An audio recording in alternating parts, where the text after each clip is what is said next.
Step one, wake up, really gonna rise with the sun. Step two, get some good, some food in you. Step three, think real hard about what you wanna be. Step four, everybody just do your thing. Wake up, today's gonna be a good day. Wake up, today's gonna be a good day. Wake up, today's gonna be a good day. Wake up, today's gonna be a good day. Wake up, today's gonna be a good day. Wake up, today's gonna be a good day. Wake up, today's gonna be a good day.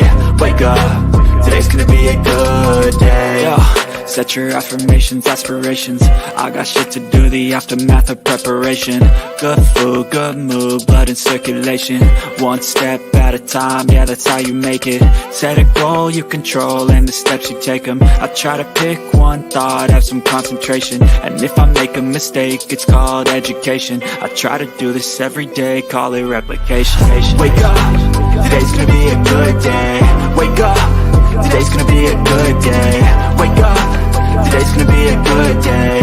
Wake up, today's gonna be a good day. Wake up, today's gonna be a good day. Wake up, today's gonna be a good day. Wake up, today's gonna be a good day. Wake up, today's gonna be a good day. So life ain't easy, yo, I think there's a reason though. Ups and downs, just like every different season, yo. Sometimes I'm high, other times I'm barely breathing, though. I always gotta fight and hide from the demons, yo. Negative thoughts are poison, they rot.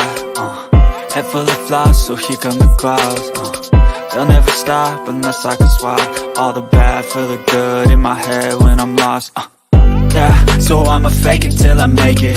Positive thoughts are overtaken, I got patience. One day at a time is how you operate a cadence. A flow, you grow, you show yourself a foundation. Stay away from all the shit that causes temptation. I know that I like to do it cause of sensation. I live my life in my head like a narration.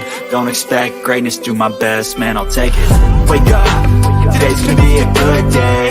Wake up, today's gonna be a good day. Wake up, today's gonna be a good day. Wake up, today's gonna be a good day. Wake up, today's gonna be a good day. Wake up, today's gonna be a good day. Wake up, today's gonna be a good day. Wake up, today's gonna be a good day. Wake up, really gonna rise with the sun. Step two, get some good, some food in you. Step three, think real hard about what you wanna be. Step four, everybody just do your thing.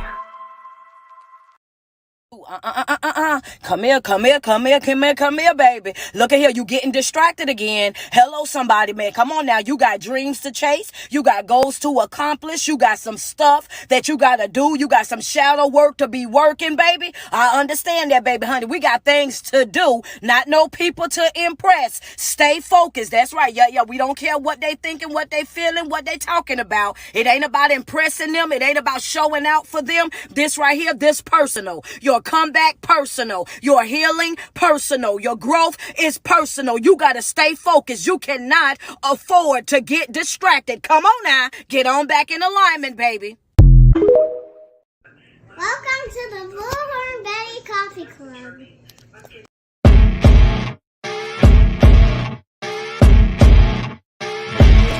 As you wake up in the morning, you want to find the latest, greatest information about criminal cases and have an intuitive conversation about the suspects associated with these cases. Head over to the Bullhorn Betty channel on YouTube.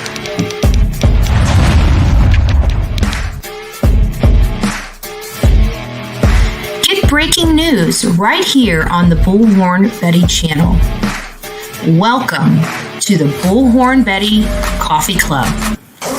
Enjoy your stay and enjoy your day.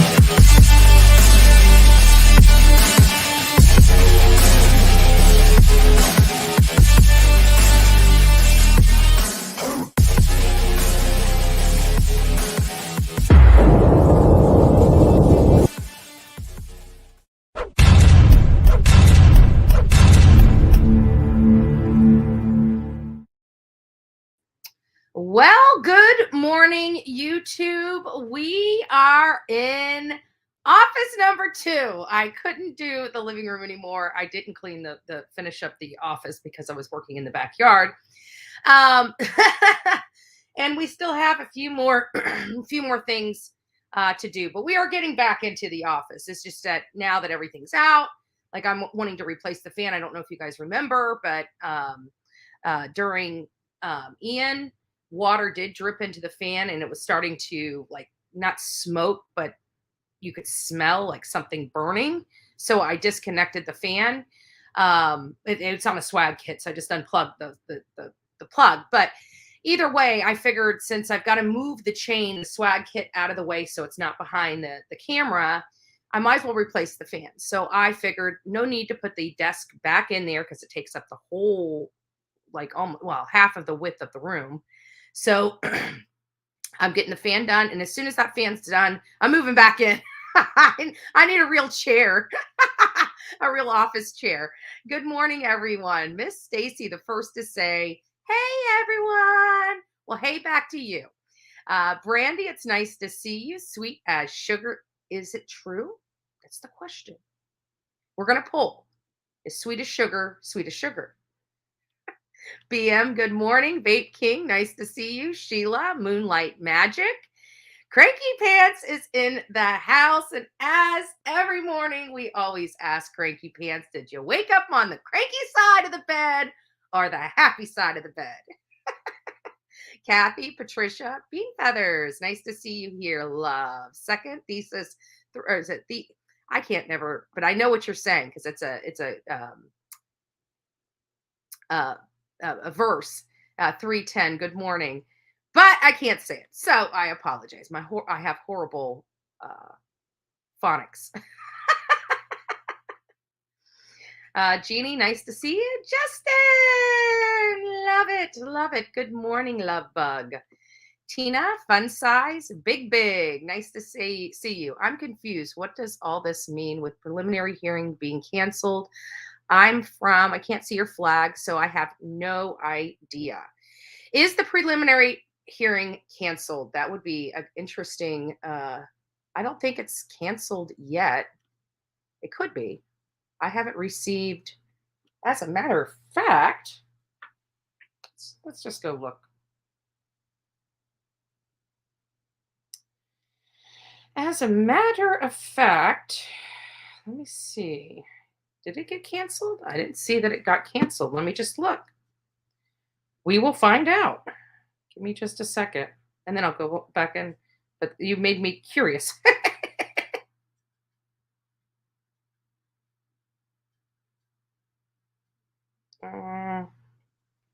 Continue. Am I not logged in? Oh, let me sign in. Maybe that'll help. Oh, crap. I don't know what my... Give me just a second, guys. I got to remember my password. I haven't signed into this. Maybe I need to turn it... Oops.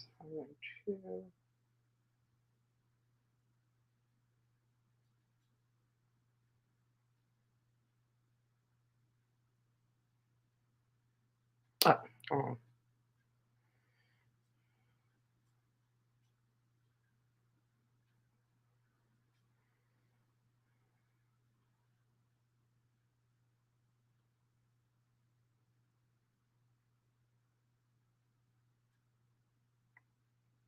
Keep our fingers crossed. Ha ha ha.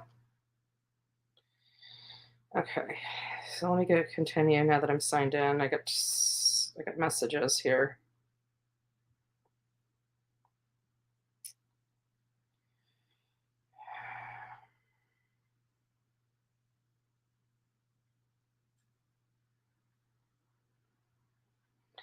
No, it looks like the preliminary hearing. I'm looking at the stuff here. And so far, the preliminary hearing is still going forward in Brian Kohberger's case. So let me just explain it a little bit better for you, Big. So we have two options to show probable cause. And one is going through a grand jury indictment. And another one is what's known as a preliminary hearing. And the preliminary hearing, while we don't want to call it a mini trial, it's not a mini trial. It's just it's showing the evidence that they have that resulted in the arrest. And that is an important step, because you're required to show probable cause to arrest somebody, and that preliminary hearing does that. And it was because of all the pretrial motions and other things that has been delayed, and I'm certain that it's because he's waived his right to a speedy trial. Otherwise, there'd be some other issues going on here, because it's been months. And typically these preliminary hearings are required to be done in a matter of days. I think I don't know the specific day, timing from the time that they're arrested to the time they're supposed to be have a preliminary hearing and be arraigned. But those things haven't taken place yet, and they still need to happen because he's been arrested for this crime. And right now, it looks like there's a lot of evidence that's pointing to Brian Kohberger, period. Okay. That's why I say I believe they have the right guy. So what the defense is going to try to do is they've got to slow this down. They got to delay. Because once we're through this, they're gone go. They're on go. They're going to be working their tails off. They're working their tails off now, but not near as bad is after all this stuff is done and he is the probable cause is in, and this is it. He's going to trial. So that's where we're kind of at. We're going to be going over a few things, and then we're going to with Brian Kohberger, and I'm going to go ahead and do that up front because I have a lot more information about the case that we're really going to be diving into as well, which is the Maddie Kingsbury case. It's one that I just went and visited in Minnesota, in Winona, Minnesota. There's some updates that just happened yesterday that I think everybody needs to be aware of. This is a case. She has not been found. I believe she is without a doubt dead. I believe that her boyfriend, her ex-boyfriend, her live-in boyfriend, the father of her two children, I believe is the responsible party as to why she's gone. And we're going to go over the reasons I believe that my opinion and based upon what I saw, why I believe that there's not any other person except Adam Fravel that could have committed this crime. And I truly believe he did. And it's sad because these beautiful children, 4 and 2, just lost their mom. And it's only a matter of time before dad's arrested and goes to prison. So it's sad. And, but we also want, her family is in a lot of pain. I think that they know what happened or an idea of what possibly happened. And I'm not sure if all the information, because it is, just my theory and my opinion. So not all the information I'm going to say about this case. We're going to tell you all the facts, and then I'm going to tell you my opinion about what happened. So I don't want you to confuse my opinion with fact with this case, because I have a lot of opinions about this, but I will make sure that I differentiate between the two so you guys can understand. So good morning, but it's nice to have you, Big. Vit, good morning. Heather, good morning. Lisa, Melissa, fun size. I think I already said good morning to you, but if I didn't, good morning. Struggle is real. Good morning. Jeannie, Maddie Down, Net L. It's nice to have you here in the house. I'm from Latvia. Well, Big, I don't even know where that is, but God bless you for being here. You're definitely overseas. I can tell that, but I don't know where. But God bless you for being here. I'm Bullhorn Betty. I'm from the States. I live in Florida. I was out perusing and giving everybody a lay of the land yesterday, and we're going to actually go through it. I got to tell you something. It is freaking hilarious. I mean, it's hilarious for me. It's hilarious for me. Turquoise, it's nice to see you. And Turquoise believes a grand jury is going to happen. I that's why I'm kind of a 50-50 on the grand jury and the preliminary hearing. I really am, because I just figured at this point, we're at May 17th. If they were going to convene a grand jury, they would have done it by now. They would, or be doing it really, like really soon. It will be happening in May if they're going to be doing this grand jury indictment. I truly believe. I don't know for a fact. If they were going to do it, I believe it would be this month, not next month. But we don't know. We don't know. But if they have enough, I reached out to Jennifer Coffendorfer, but I realized it really wasn't a question for her. And I asked her if, in her experience, why would they be going the preliminary hearing route versus the grand jury route that I believe, in my opinion, that the grand jury route would probably be the better route to take in a case like this. But she didn't respond. And I think the reason, and she responds every now and again, and you know, she's so busy, I doubt she can respond to everybody all the time. So I'm thankful that she has responded to me in the past with some of the questions I have. Very thankful for that. But definitely not expected by any stretch of the imagination. But she didn't respond to that one. And so I put it out to, and I really haven't even checked, I probably should. I put it out to my Twitter and said, you know, maybe this is a question for somebody with, you know, a legal background. Because, I mean, I have a legal background, but my legal background is limited to paralegal studies, right?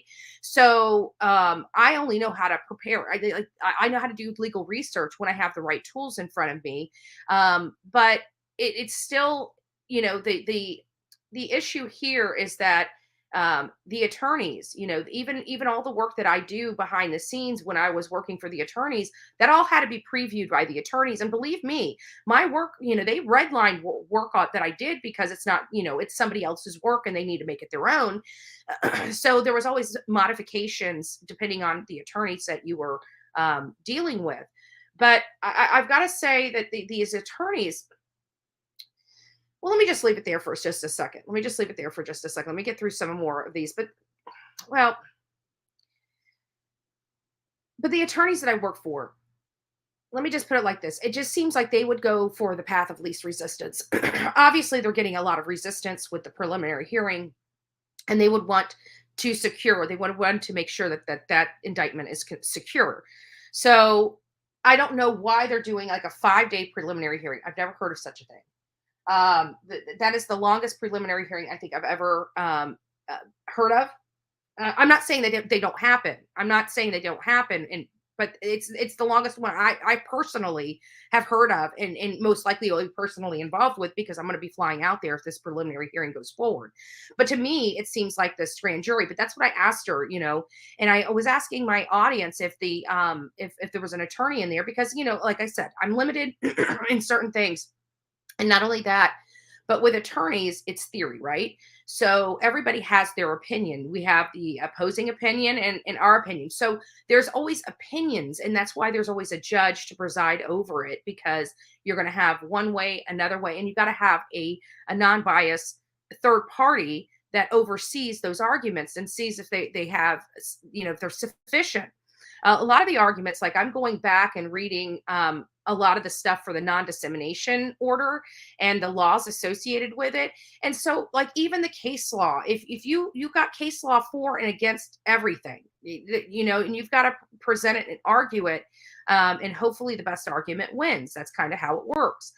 And I was reading some of this stuff, and even like the case law and how they kind of manipulated and twisted it and turned it to create their argument for the non-dissemination order. But the problem is typically when you have an issue that's raised in court, you usually have, like, say, the defense wants it one way and the prosecution wants it the other way. In this situation, they both wanted no contact with the public. Like, so there wasn't any kind of, you know, a person over here saying, hey guys, you know, this really isn't constitutional. We can't really do this, because they both wanted it and they didn't care how they got it. And so they presented their arguments to the judge, and the judge ruled over it. And I think she ruled over, but she didn't realize what she was doing. It's even though opposing counsel, even though the prosecuting and the state and the defense agrees on something, doesn't mean that it's not it's not, or it is or isn't constitutional. Those arguments have to also be raised, and it is a standard. Like this is where it frustrates me, even as a paralegal. Okay, it is standard operating procedures, SOP, standard operating procedures, to go for the less restrictive stuff. They know every time you go for that mountain, you're going to get knocked down by the Supreme Court, because there's certain things that you have to do to get to the top of that mountain. You just don't catapult from the ground up to the mountain. You've got to walk up it, right? So they just catapulted up there. And that's what the Supreme Court is saying. It's like, look, what you're doing is it could be considered a constitutional matter. It from based on what the media is saying, this is a issue. So I don't know why the non-dissemination order still hasn't been removed pending hearing. I don't know that. But I feel like there's some issues that have come up in this case that's making them want to do the preliminary hearing. I don't know what it is. So it sounds to me like there's certain stuff that the state has to explain in order for it to make sense, which makes me a little worried in and of itself. But I was reading that preliminary. So I just wanted to let you know that even with the arguments, they can be manipulated to, and that's why the judge is there. Jennifer's birthday is this morning, so it's nice to have Jennifer in the house. Happy birthday. I'm sure she's 21 years young, and she is just rocking it out today on her 21st birthday. I know that is what is going on. Motion hearing May 22nd. Yes, kitty cats. And there's two hearings on May 22nd. There's one at 10 a.m. and there's one at 11 a.m. The 10 a.m. is the scheduling conference. The 11 a.m. is the motion to compel, which we were able to derive a lot of information from the motion to compel and the state's response to that motion to compel. I think the biggest part of it, yes, 21, she says. That's funny. Oh, before we get into any more conversation about Brian Kohberger, I'm going to take a time out. I got to tell you guys were fabulous yesterday. I went, I just needed to get out. So I went and saw Mama Bullhorn. She didn't even expect me to show up. I didn't tell her I was coming. I just wanted to go see my mom. And so I went over there, and her and I, she's got the knee surgery. I looked through the window, I was being a peeping Tom. And so I looked through the window because my stepdad's schedule is a little crazy. And it was, so, I didn't know if he was sleeping or not. And I didn't want to wake up the whole house. I just wanted to see my mom. So I'm looking through the window. And like the lights in the living room aren't on. I look over to the kitchen. I don't really see the lights on in the kitchen. So I'm like, okay, Jack must be sleeping and mom must be back in the bed. I know my mother's schedule, so I know she's not in bed sleeping. She's awake. She had the knee surgery, so she's probably laying in bed watching TV. So, I'm punching in numbers. I'm thinking, I don't ever punch in numbers on my mom's keypad. She usually expects me the doors open, I know the combination, but I forgot it. So I'm like, shoot, I can't even surprise her. So I'm dialing. I'm like, Mom, I didn't want to knock on the door in case Jack was sleeping. What's the combo? So I got in, and when I walked in, Jack like, whoa, how'd you get past security? I said, I am the security, right? So anyways, they're cute. So anyways, I go in there and I crawl in bed with my mom. Well, the house smells clean, and my mom is walking down the hall, and I'm like, Mom, what are you doing out of bed? Right? And she's like, what are you talking about? I just cleaned the whole house. I'm like, why are you cleaning the house? She's like, I can't sleep laying in this bed. She's walking around on this knee. She's like, Doc told me I have to move. Okay. Well, I got there. She wasn't moving because we both climbed into bed and watched TV and yapped. And then all of a sudden I was on the phone with a friend. Oh, shoot, I forgot to call her back. I was on the phone with a friend, And all of a sudden, Jack comes in the room and he's like, hey, get everybody. Now, if you guys know, I told you my stepdad's an ex-Marine. So it's like, hey, get us ready. Mama, come on. All right. We're coming. What'd you make us? Listen to this. Lasagna and mashed potatoes. I went over to my best friend's after that, and she's like, because I met her at her shop, her sandwich shop. So she's like, you want a Jose Marti? And I'm like, no, I just ate. And she's like, really? She's like, I'm like, yeah, just like mom's. And she's like, what'd you have? I said, lasagna and mashed potatoes. She goes, lasagna and mashed potatoes? Yeah, lasagna and mashed potatoes. It's actually pretty good. I have to be honest with you. And red sauce gives me heartburn. So when I was there, I'm like, I said, I guess those potatoes coated the stomach. And so I hung out with my best friend for a little while, and it was time to go get the grandkids. And I figured, it's time for me to go home and start working in the backyard. And it was outside, and I was the heat. Oh my gosh. I looked at my car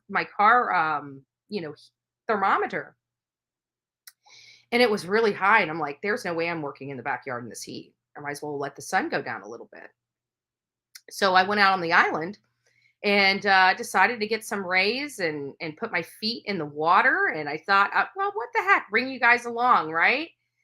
And so I was leaving, and these people are standing in the middle of the road taking a picture. And I'm looking over, and this restaurant says, or this building says the doctor's office. I'm like, okay, so it's a doctor's office. Why are these people taking a picture? And I just, they're pointing and taking a picture. I look up, and it has this big thing that says cocktails. And I'm like, so I rolled down the windows. I said, is this a bar or is this a doctor's office? They're like, no, it's a restaurant. Way to go, stepdad. Taters for the win. I know, right? And I'm sitting up, and so I'm looking out there, and I'm like, this is a restaurant? And so now I'm starting to look around, and I'm like, this is kind of cool. Like, and I see this sign that says, call the doctor. And I look inside, and it's an old-timey phone booth. They got the phone booth out, but they have a Ring doorbell camera in, so you can still call the doctor. You ring the doctor instead of calling the doctor. It was freaking hilarious. I have to tell you, it was freaking hilarious. And I now, granted, I have to say, I know that, who was it in here? They were like, I think it was AG. AG was responded because part of that was a part of the menu. And yes, the cost of the food was pretty pricey. So I had it's like a seafood stew, because I asked them, I said, which would you do, like this grouper, meal or this? Because, this stew like has lobster in it. It has shrimp in it. It's a hearty stew. And so she's like, well, this is what the grouper is. And she's like, and I said, so between the two, what's more popular, blah, blah, blah. And she's like, actually, the stew's more popular because it's heartier. And so I'm like, okay, well, the stew was $39. $39 for the stew. But I have to be honest with you. It was fabulous. I can't, this whole entire restaurant, the vibe in there was fun. The people there that were fun. It was just, I can't express enough, but this is what I did. I almost dashed and dined. I did. I had so much fun. I was laughing with the staff. They were packing everything up. We were having like an amazing time there. And so I'm like, bye guys, have a great day. I walk out, I get into the car, and I drive off, and I'm like, and I went to go check to see if I got my credit card back. And I'm like, I never took my credit card out. Oh my God. I turned the car around and I walked in. I'm like, I think I forgot to pay. I'm so sorry. They're like, it's okay. No big deal. So I ended up giving them an extra $20 tip because I was so embarrassed that I walked. But I have never been in a place where I literally had so much fun inside, enjoyed the entire atmosphere, enjoyed everything, and and literally have so much fun that I grab I literally walk off, and I'm walking off laughing, saying hi, bye, you know, walking out the door. Nobody saying, hey, like you forgot to pay your bill. Hey. Like nobody's doing that. And I drove, and if I'm telling you, if I wasn't, I would have drove off without paying. Holy crap. I'm like, but thank God I caught it. Like I literally had just backed out and I was driving out, and it dawned on me I didn't pay. So I was still in the parking lot. So I was able to turn right back around and go back inside and pay.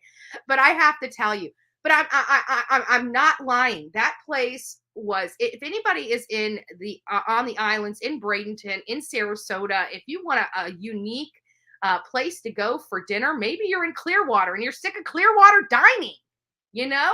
Maybe you're over in St. Pete Beach and you're like, I circulated all these restaurants. You know, there's times that we went over to the Sebring. We just got, you know, it was a restaurant that was, you know, about an hour or 15 minutes away from us. And occasionally we would go there, and it was Seabreeze, and they had the best devil crabs ever. It would, like, my dad would go there and spend $200 on devil crabs and put them in the freezer so he could have one. He could have them throughout the year. It was that good. And we didn't go there, but like maybe 1 or 2 times a year. But this would be one of those spots that if you're from a different area of in Florida, that you would want to just, you know, have one of those day trips where you come to the beach and you go out and have. But this is not one of those main dining events right on the strip. This is kind of on a back road. It's smaller. But it's so personal, and it was just an amazing experience. I will tell you, I won't go there often, but I will definitely be back. I will definitely be back.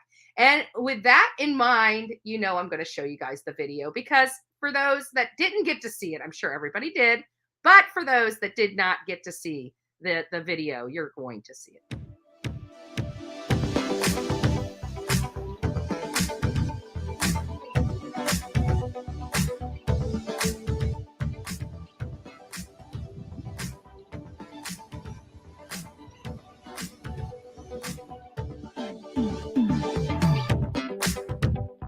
I wanted to go for dinner. And so I left one place, and then I get here. I'm walking out. It says doctor's office right here. I am not thinking anything of it. And I saw these people just sitting here taking pictures and stuff like that. And it's cocktails, and it says doctor's office. And then they have a phone to call the doctor. I got to go in here now, right? Now I'm curious. It says great food, right? Amazing garden dining, craft cocktails, and call for reservations. Let's see if they'll take Bullhorn Bay.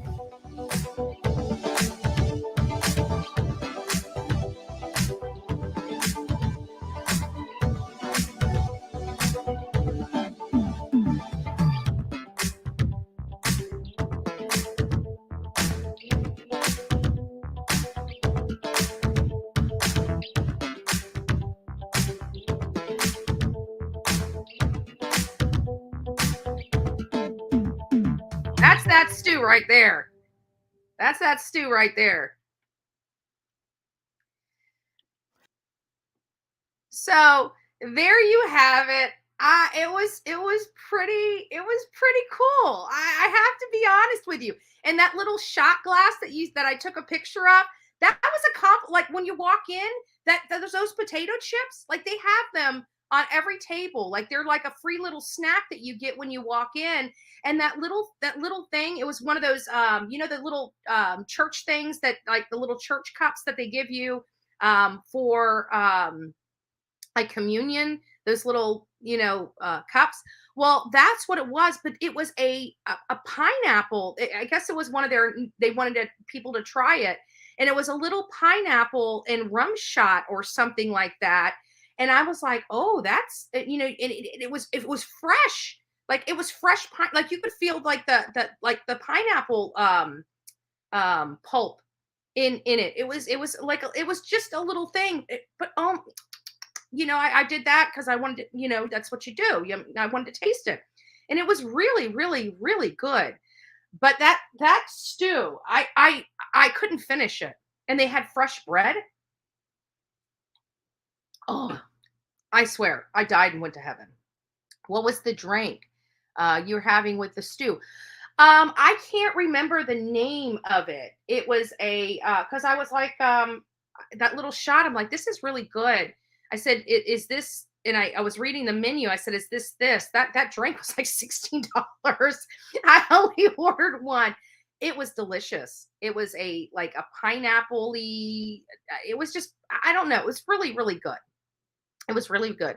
I all I can say is I absolutely enjoyed it. The staff there was so personable, and it was just I wasn't expecting to run across to run across that, but I'm glad I did. I'm glad I did. It was definitely an experience, and it's an experience I'll probably have again. And I will be bragging about this place for a really long time.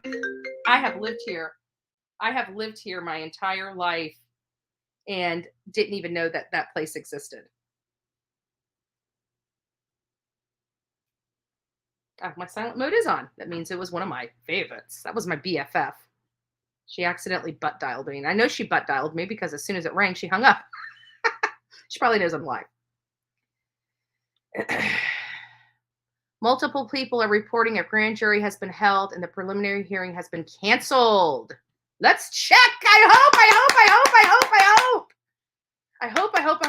I just want him to be charged. Like he's charged, but I want this to stick. Like I'm ready to move forward past this spot. Raylan, thank you so much. And you know where I'm going to go to find out? Twitter.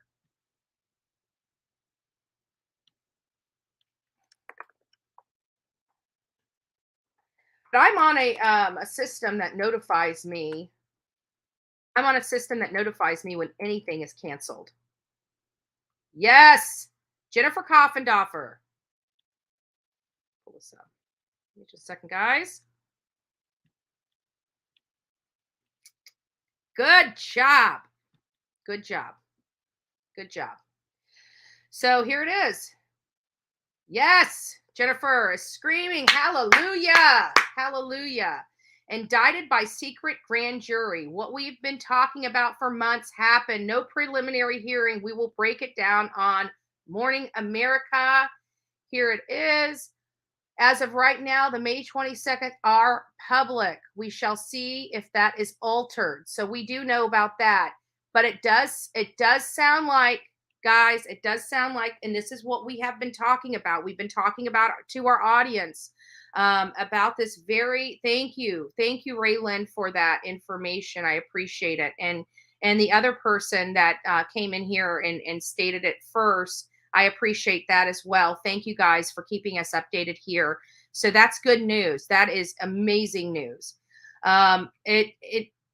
I'm glad that they had enough evidence. And this is what I was talking about. Like the grand jury, it just seems like this would have been the proper way of doing things. That preliminary hearing was going to be, let's be honest, right? It was going to be an S show, right? It was gonna be something close to what Bullhorn Betty brings when she's upset, when she's throwing a temper tantrum. I should stop. Let me brighten my face. Try to figure out where I want my light to be.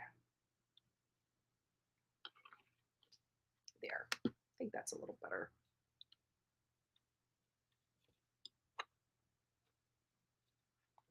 Okay. Is that better? Can you guys see my face now? A little bit? A little bit. So, great. This is amazing news. Now that we're going to have this, we're going to have the hearings, we're going to have the scheduling conference, we're going to have the motion to compel. That's going to be upcoming on the 22nd. So those things are forthcoming. And by the way, I have the whole office set up in here. Even the second monitor. That's why I can see everything that's going on. But thank you. Thank you for giving us that update. So 36 minutes ago now, Jennifer Coffendorfer released this. There we go. There you go. We are not going to be going secret grand jury, secret grand jury. Hold on just a second.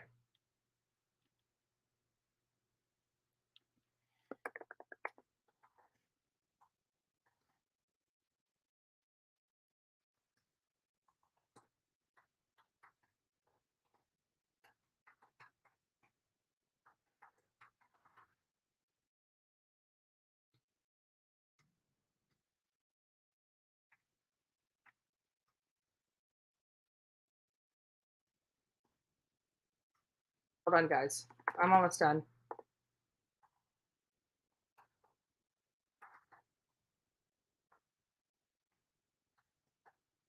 Okay. All right. So we just changed the update. Now I got to go and change my hold on.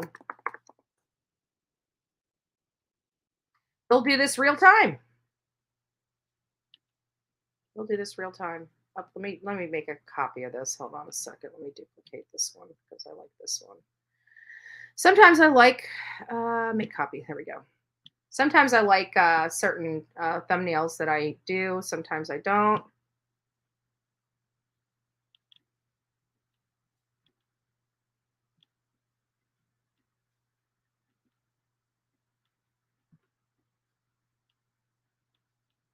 Okay, hold on.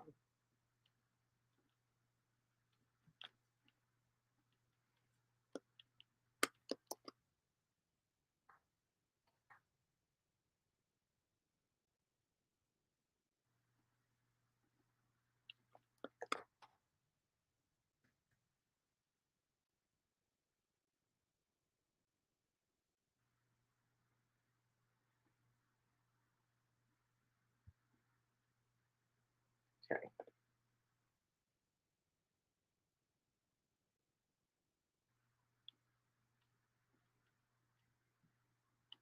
Almost done.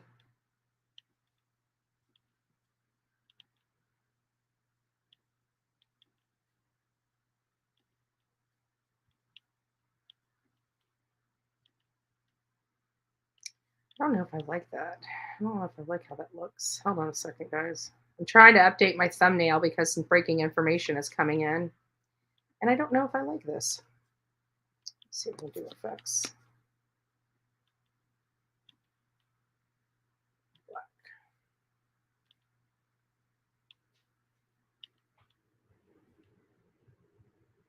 Why they do that? They do not have. Okay.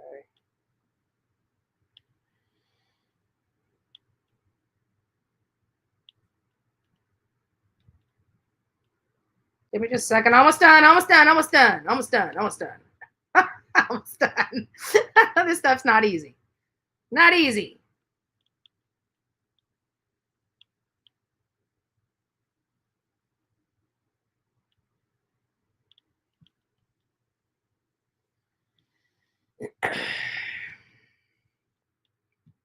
All right. Now I'm back. I'm almost done. I'm waiting for that to post, but I'm going to change the thumbnails. Good morning, Truthful Soul. BM, nice to see you. And I hope everybody is having an amazing day today. We are going to be talking, as you guys are just seeing, we are actually having breaking news right now. The grand jury and a secret grand jury, the indictment has been handed down. It sounds like Brian Kohberger is officially indicted by a grand jury this morning. This is a good news and a good step forward. That means they had enough probable cause for a grand jury indictment. This is a good news. I'd like to see prayer hands in for the Idaho 4 for these beautiful, beautiful souls that were taken senselessly right there. That is Ethan Chapin, Xander Knodel, Kaylee Gonzalez, and Maddie Mogan. They were killed on November 13th, 2022 in their off-campus housing, and all attended the University of Idaho. It is believed that they were murdered in the early morning hours. Law enforcement believes between 4 a.m. and 4:25 a.m., but we do know based upon the Brett Payne affidavit that it appears that Brian left the area in a higher rate of speed around 425. It is, according to the mock-ups that we were able to see of digital, animated process, how it all happened. It appears that the murder of all 4 of these victims took place in only 9 minutes. And that is just, it's scary. It's scary that look at all of the people affected, even us that never even knew these souls, that we have fallen in love with them since we started covering the case, but we didn't know them. But look how many people, these 4, the loss of these 4, good morning, Steffers, the loss of these 4 have affected the people, their families, their friends, their communities, multiple communities, not just the Moscow communities. All these kids came from different areas. Every last one of them came from different areas. Blank screen. Go find something to do and quit stalking people. Quit breaking the law. Quit being a felon. Okay? Nobody wants you here. Go away. Don't come back another day. I'm going to be filing charges with the FBI against you. Like, I've literally had, you're stalking me. Constant stalking and harassing me is coming to an end. Believe that. And as a matter of fact, today's going to be the day. I'm going to go down to the Sarasota FBI and I'm going to bring all of this to them. I am done with your shenanigans. I'm done with you stalking me. I'm done with all your emails. I'm done with I'm done with it all. Nobody deserves to live like that. Nobody. If you don't like me, stay the fuck off my channel. It's pretty simple. Bye. Excuse my language, guys. Excuse my language. But you don't understand. That person is truly stalking me. And it's starting to get really scary. And I'm starting to fear for my life. And you guys have no idea what that feels like.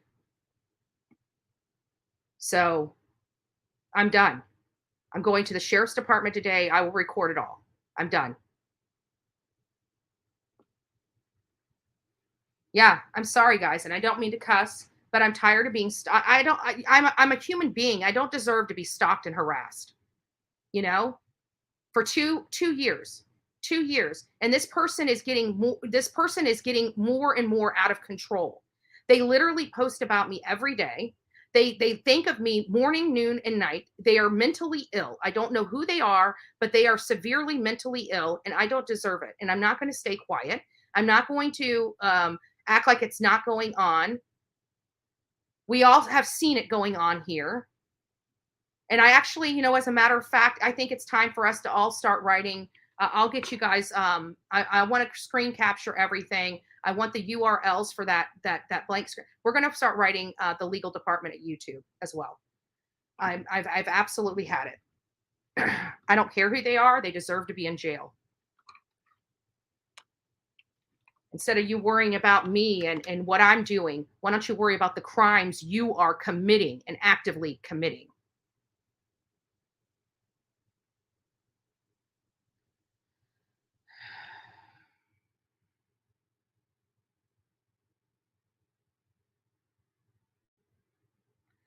You know what? You don't know that. You don't know what's going on behind the scenes. That person is stalking me. Okay? And until you have that experience of being stalked everywhere you go, don't tell me anything because you're not experiencing what I'm experiencing. And as a matter of fact, you can go. I'm over it. Like literally over it. You guys think I'm about clicks and views? I could care less about my subscriber count. The people that love me come here and see me every single day. They support this channel every single day. I don't care whether I have 10,000 or 25,000. We had 10,000 views yesterday. Okay, it doesn't matter if I only had 2,000 subscribers. We had 10,000 views yesterday. So nothing's going on with my account despite what the hate channels are saying, and we're not going to keep giving them power. Thank you, Southern Granny Wolf. We are taking the power back. We're taking our power back. We are definitely doing that. And these people are playing around until they get sued, and they are getting sued. And believe me, there's a lot of stuff going on behind the scenes. The reason why this is getting all chaotic is because people are getting their just desserts. And all my preachers, you might want to mute your sound, because I'm going ghetto. That is exactly what I'm doing, because I'm going to tell these people right now, here, this right here, you gonna get paid. I can get out down in those gutters too, little girl or boy or it. Let me tell y'all something. You ain't got to ever worry about getting nobody back for some shit they done did to you. Because quiet as it's kept, everybody working get paid. Let me break that down so you understand what I mean. Everybody working getting paid. See, some of you motherfuckers don't even know that you're working. But payday comes after a while, bitch. You being messy?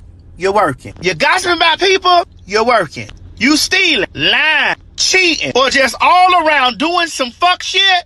You're working. And payday is on its motherfucking way. Ha ha! Let me tell you something, you working motherfuckers. Some of you bitches got overtime in that bitch too. Woo, that payout gonna be good. So when you get your check, bitch, don't complain. You worked for it.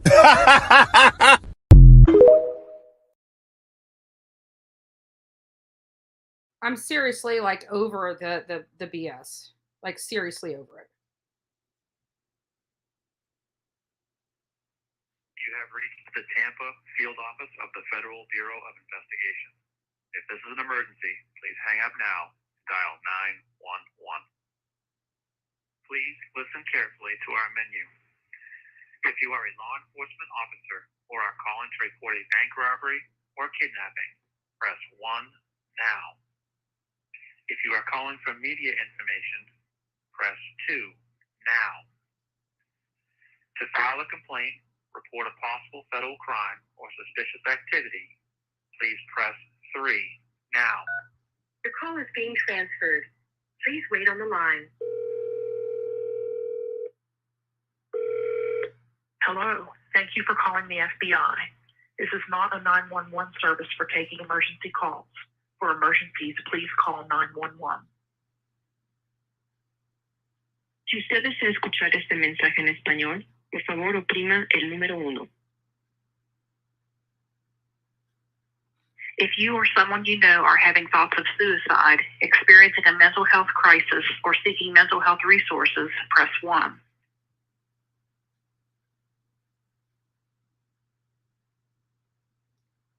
In a few moments, you will be connected to an operator. This call is recorded for quality assurance, investigative, or other purposes. If you do not wish to be recorded, please press 1 to learn how to submit a tip online. After the instructions are provided, your call will be disconnected.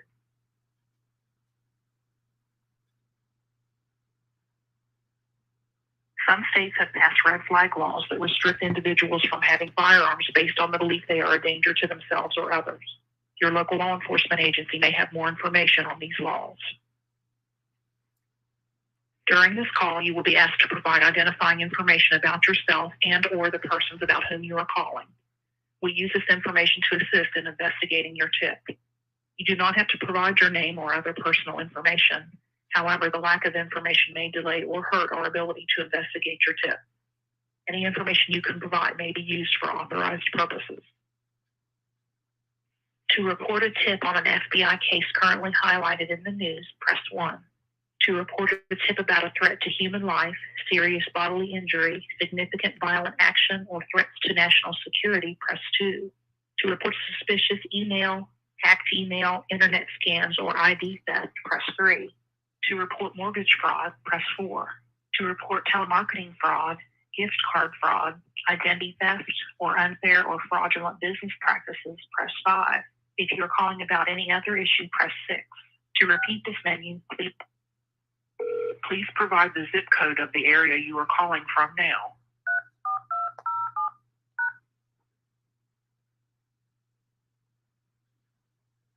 One moment while I transfer you to the next available representative.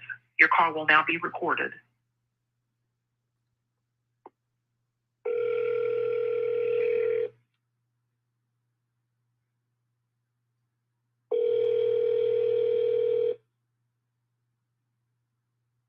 Thank you for calling the FBI. May I have your first and last name, please? Sure. My first and last name is Andra, Andra, Griffin, Griffin.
Now, I've had it, okay? So we'll be moving down this road. We'll be moving down this road. And I didn't want to do it. I just want to make sure that everybody understands that I did not want to go this route because I didn't want to have to go real life. I didn't. But enough is enough. You guys have watched what I have endured. You guys have watched what I endured for the last 2 years.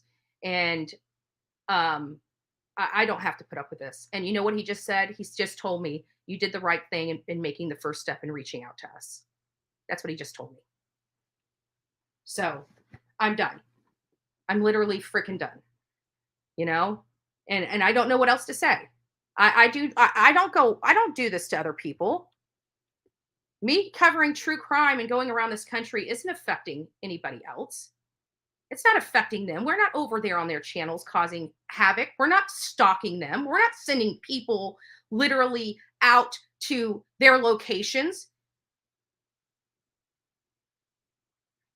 You know, enough's enough. 2 freaking years of this shit. I'm done.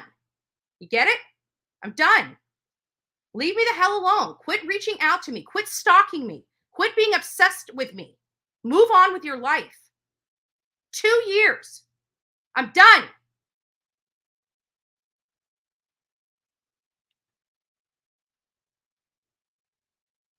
And I will be working that angle from here out because this is interstate.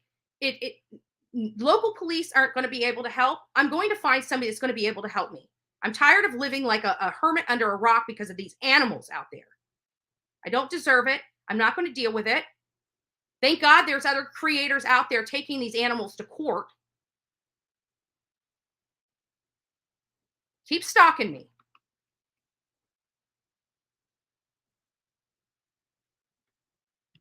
Just over it. I'm over it.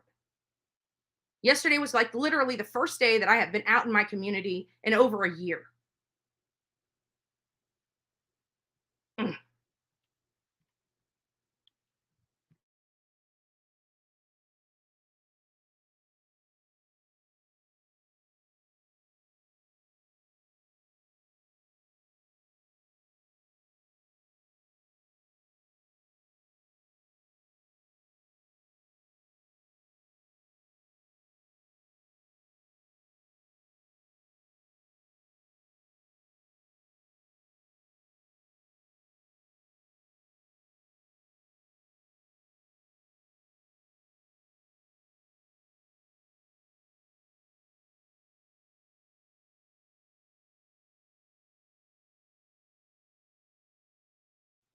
Give me just a minute, guys.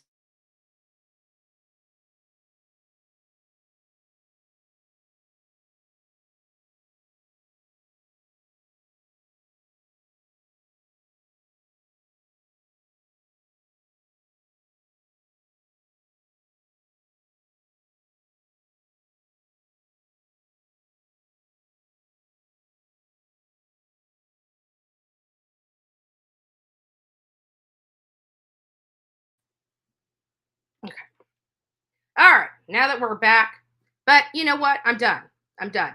So we're going to move down. You guys want it. You guys want this. You guys got it. Okay. I don't deserve to be stalked. No other creator on YouTube deserves to be stalked. We have breaking news right now that has been derailed because I had to stop my freaking show to call the FBI because I'm tired of being stalked by this animal that is getting more and more aggressive, reaching out to me literally every single day. Quit making contact with me. Don't reach out to me. Do not talk to me. Do not email me. Do not brush up next to me. Do not photograph me. Do not follow me. Stay away from me. Now clip that, clip channels. 2 years. I'm done. And trust me, their names, your little collective body, I told the FBI and gave them all of your links. All of them. Now we're going to get back to work. So we have breaking news right now coming in from Jennifer Coffendorfer related to the Idaho 4.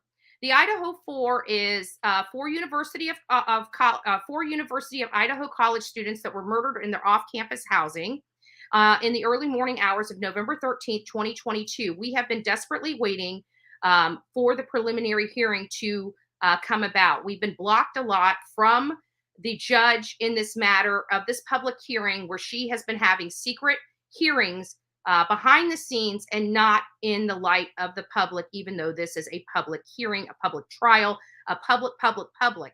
So the media went to the Supreme Court, and even though the Supreme Court denied their writ of mandamus and writ of prohibition, they did give quite a scathing opinion against the judge, basically identifying that she is violating the constitutional rights of the media, that if all allegations the media present, which we know those were facts and those are true and they would be proven, that if all the allegations that were stated by the media, if those were true, then they have clear standing to bring this action. And based upon their information, it appears that this order, this non-dissemination order, is unconstitutional. It is unconstitutional. And so what we have here is a judge that still has this order in place, even though the Supreme Court has said you need to make modifications. And even if you were trying to allege, because what she did, she wrote an order. Now the order is supreme. Okay, the order is supreme. That means that memorandum that she wrote to explain this order. And if you have to have a memorandum to explain an order of a court, that in and of itself is showing you that your order is vague and overly broad. Period. If you have to have a memorandum of law to explain your order, that is the telltale sign that your order is most likely overbroad and vague. So she has a memorandum that she's trying to explain this order in, but this memorandum is not supreme. The wording in this order is supreme. That means everybody has to abide by the order that's in the court record, not the memorandum that's in the court record. So if she had to do a memorandum, she should have modified her order and not the memorandum, because she's basically saying that we want the attorneys to abide by the section whatever. And even the Supreme Court addressed that, and they said in the Supreme Court that even with, how did they word it I forgot to bring the papers in here. How did they word it in the Supreme Court? They basically said that even if they have, because that's their attorneys' like ethical rules and obligations, that is what they're required to maintain in order to have that law license. So they were basically saying you don't need an order when there's already another directive. So they already have this directive that she's trying to use this order, and the order doesn't mimic the directive that she's trying to point to. And so it's causing this huge problem. Anyways, long story short, she should probably pull the order back until the hearing. But she still has this order that's violating the constitutional rights, and every day it's in place, she is further violating the constitutional rights of each individual media professional out there trying to cover this case. We have a right to cover this case under the Constitution. We're constitutionally protected. And the Supreme Court of Idaho agrees with our position. Period. So we've been waiting for the preliminary hearing. And for those that are just tuning in, we're learning about an hour ago that the grand jury was impaneled. The secret grand jury was impaneled, and they have officially indicted Brian C. Kohberger. I went into his case this morning to check on it, and I was checking specifically to see if there was any new documents added, and nothing was added. But I guarantee probably either later today or first thing in the morning, that indictment should be attached to the file, and we will go over it. But right now it is not. As you see, we're back to the same state response that we had before, right? We had this state response. We read these yesterday and went through them thoroughly yesterday as we were discussing the case of Brian Kohberger. So, Suzanne, good morning, buddy. It's good to hear your voice and see your pretty face. Thank you. Thank you. Well, you missed it because I had just had it. I had it with the stalkers, and I finally, after 2 years of this, I finally stopped my live, and for the first time, I have reached out to the FBI. I didn't want to. I did. I called them and let everybody know I was calling, and I muted and had my conversation with them, and I have had it. I've been saying I'm going to do this for a long time, hoping that they would not push the issue. You know, hoping that this would they would exhaust themselves and just stop and move on. And they haven't. So I told the FBI about Discord. I told them about how they have tried, at least one of the people that harass me has deleted all their videos, that they're going to have to most likely get the warrant for a YouTube. I want them to look into this. If there's a crime here, I want them to prosecute it. If there's no crime here, I want them to tell me there's no crime here. Because I'm sorry, what I've lived through for 2 years is criminal. And I'm not going to live like that anymore, because today, guess what we're doing today? Guess what we're doing today? We're getting out of the house again. We're going to explore. We're going to get out and live. And we're taking you guys all on the journey with it. Because if there's me if I'm like dealing with this, there's some of you dealing with it too. So we're going to get out. We're going to start living our life again. We're going to start enjoying ourselves. We're going to start looking at creative things other than just true crime. Like yesterday, we covered true crime in a beautiful backdrop, right? How can you have a bad day being at the beach, right? Being at the beach. And the worst part about it, if I told you what beach I was at, they would send somebody out there. Like, I can't even tell my audience, where we're going, what case we're covering. We can't even do that. It's sad. Why can't people just act right? There's just too much mental illness on here. Please post it when they added. I'm curious. I hope they recorded it or put hearing live. No, it's a secret grand jury. That will never. There may be a transcript of the grand jury that maybe after the trial we might be able to get our hands on.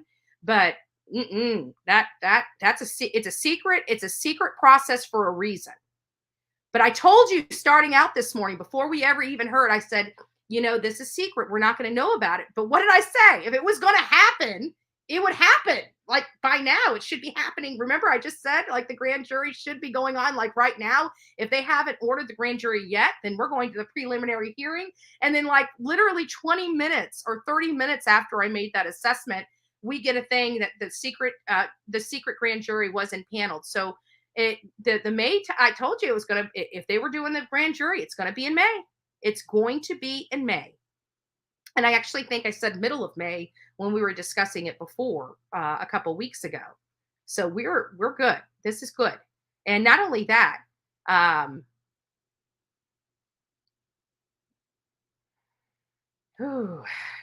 screen capture, folks. Screen capture.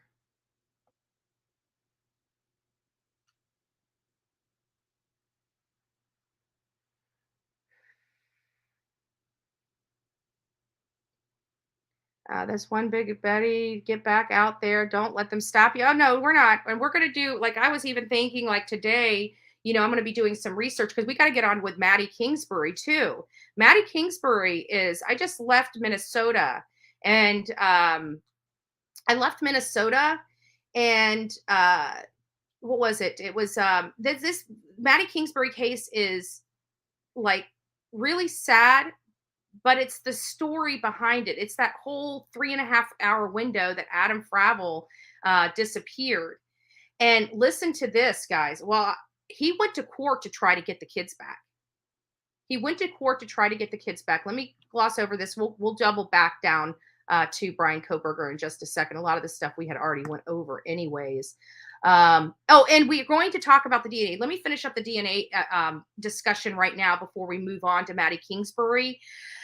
We were having the DNA discussion because I'm like, I don't understand how they got the DNA back so quickly in order to have that arrest warrant issued by 12/29 to arrest Brian Kohberger over in Pennsylvania. And what was it? It was the 27th, they collected garbage. I would assume it was the FBI that collected the garbage. Maybe it was the Pennsylvania State Police out there. I'm unsure who actually, it didn't allege in that affidavit who was the actual collection of the trash. I will have to look at the evidence logs to find out who was the actual person that collected that, or the law enforcement body that collected that. Was it the FBI? Was it Pennsylvania? But anyways, they sent that the garbage over to the Idaho State Lab, police lab for processing. And then they had the results by the 28th. And I'm like, the extraction takes so long. You know, we've studied a lot of this stuff, but apparently there's this rapid DNA that is out. Oh, Crime Alive. Nice to see you. I hope you know how bright your light shines regardless of stalker. Stay safe. Thank you. God bless you. God bless you. So we have the going over the crime lab, and then they say they received the results on the 28th. Well, somebody was in here yesterday and said they had the rapid DNA, and I was looking into that rapid DNA, and they didn't use the rapid DNA in this case because the rapid DNA, they say they can do it, but it has to be a saliva swab. So they can do a rapid DNA with a saliva swab, but I didn't hear anything else, you know, with the Q-tips and stuff like that. And so I did further research into it, and it wasn't that. It was it was the PCR test that they actually used, from my understanding. When I looked up, let me see if I can find it.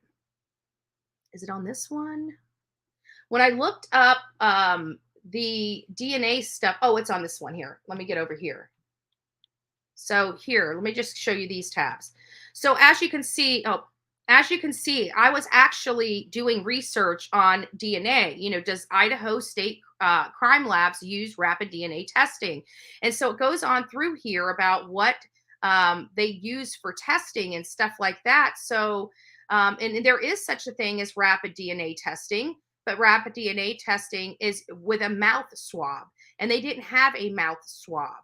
So I was looking into this, and when we do read the forensic techniques of the Idaho State Police and the biology of this, you find out, where's the other one? That's not the one. I looked at that one. That wasn't the right one.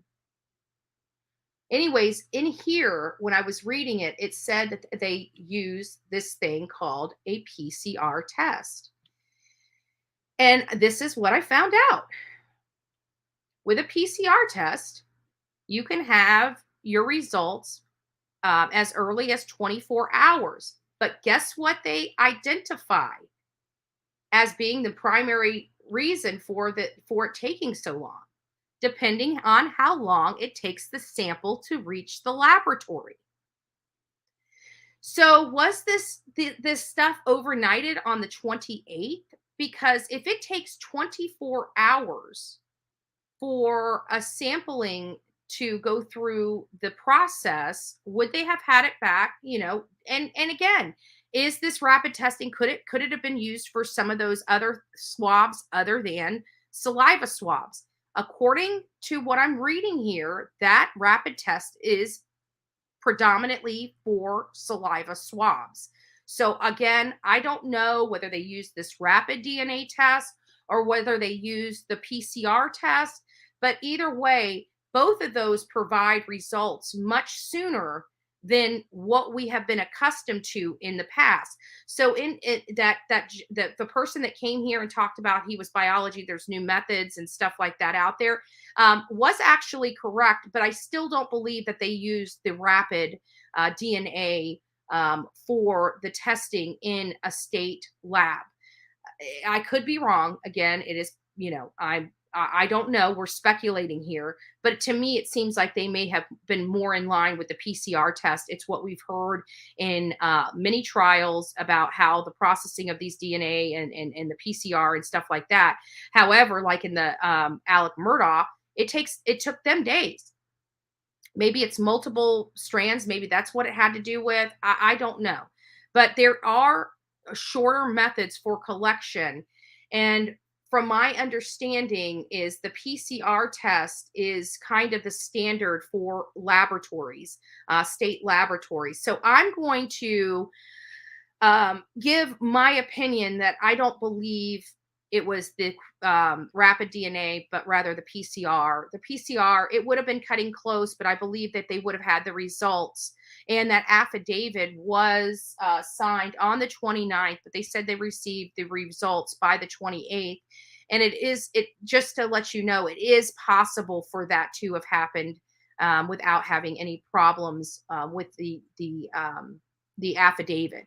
But when I was reading that affidavit yesterday, I'm like, wait a minute, how did they collect trash, have to send it from Pennsylvania over to Idaho, process it, and get results in 24 hours? I still think that there's something with that test I'd like to explore a little more.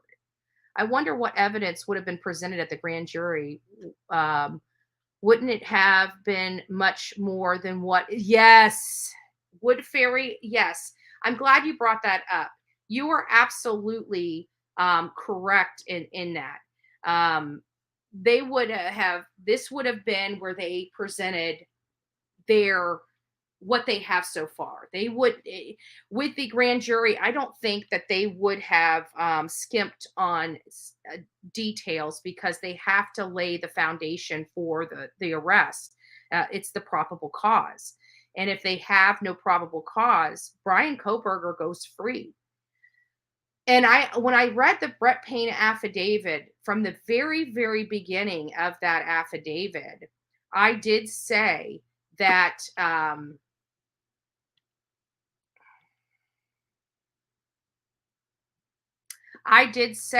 when the you know what, Stalker. Like, I just called the FBI and gave them I wouldn't be surprised if they're watching right now. Why would you be, I just reached out to the FBI. Why would you now be coming in here and dangling a carrot in front of the FBI saying, hey, catch me if you can? Do you think law enforcement is going to take kind to that? He might be watching right freaking now for all I know. You're an idiot. Quit stalking me and leave me alone. Your behavior is making me fear for my life, seriously. You are unhinged and you are out of control.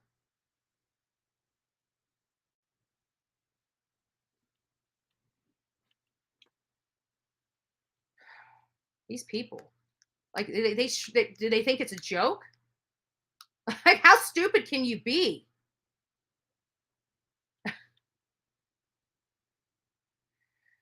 They are.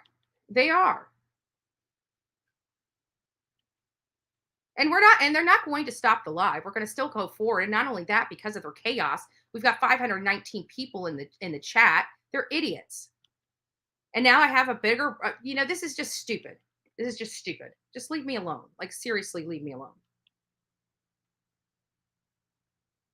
I tell you what.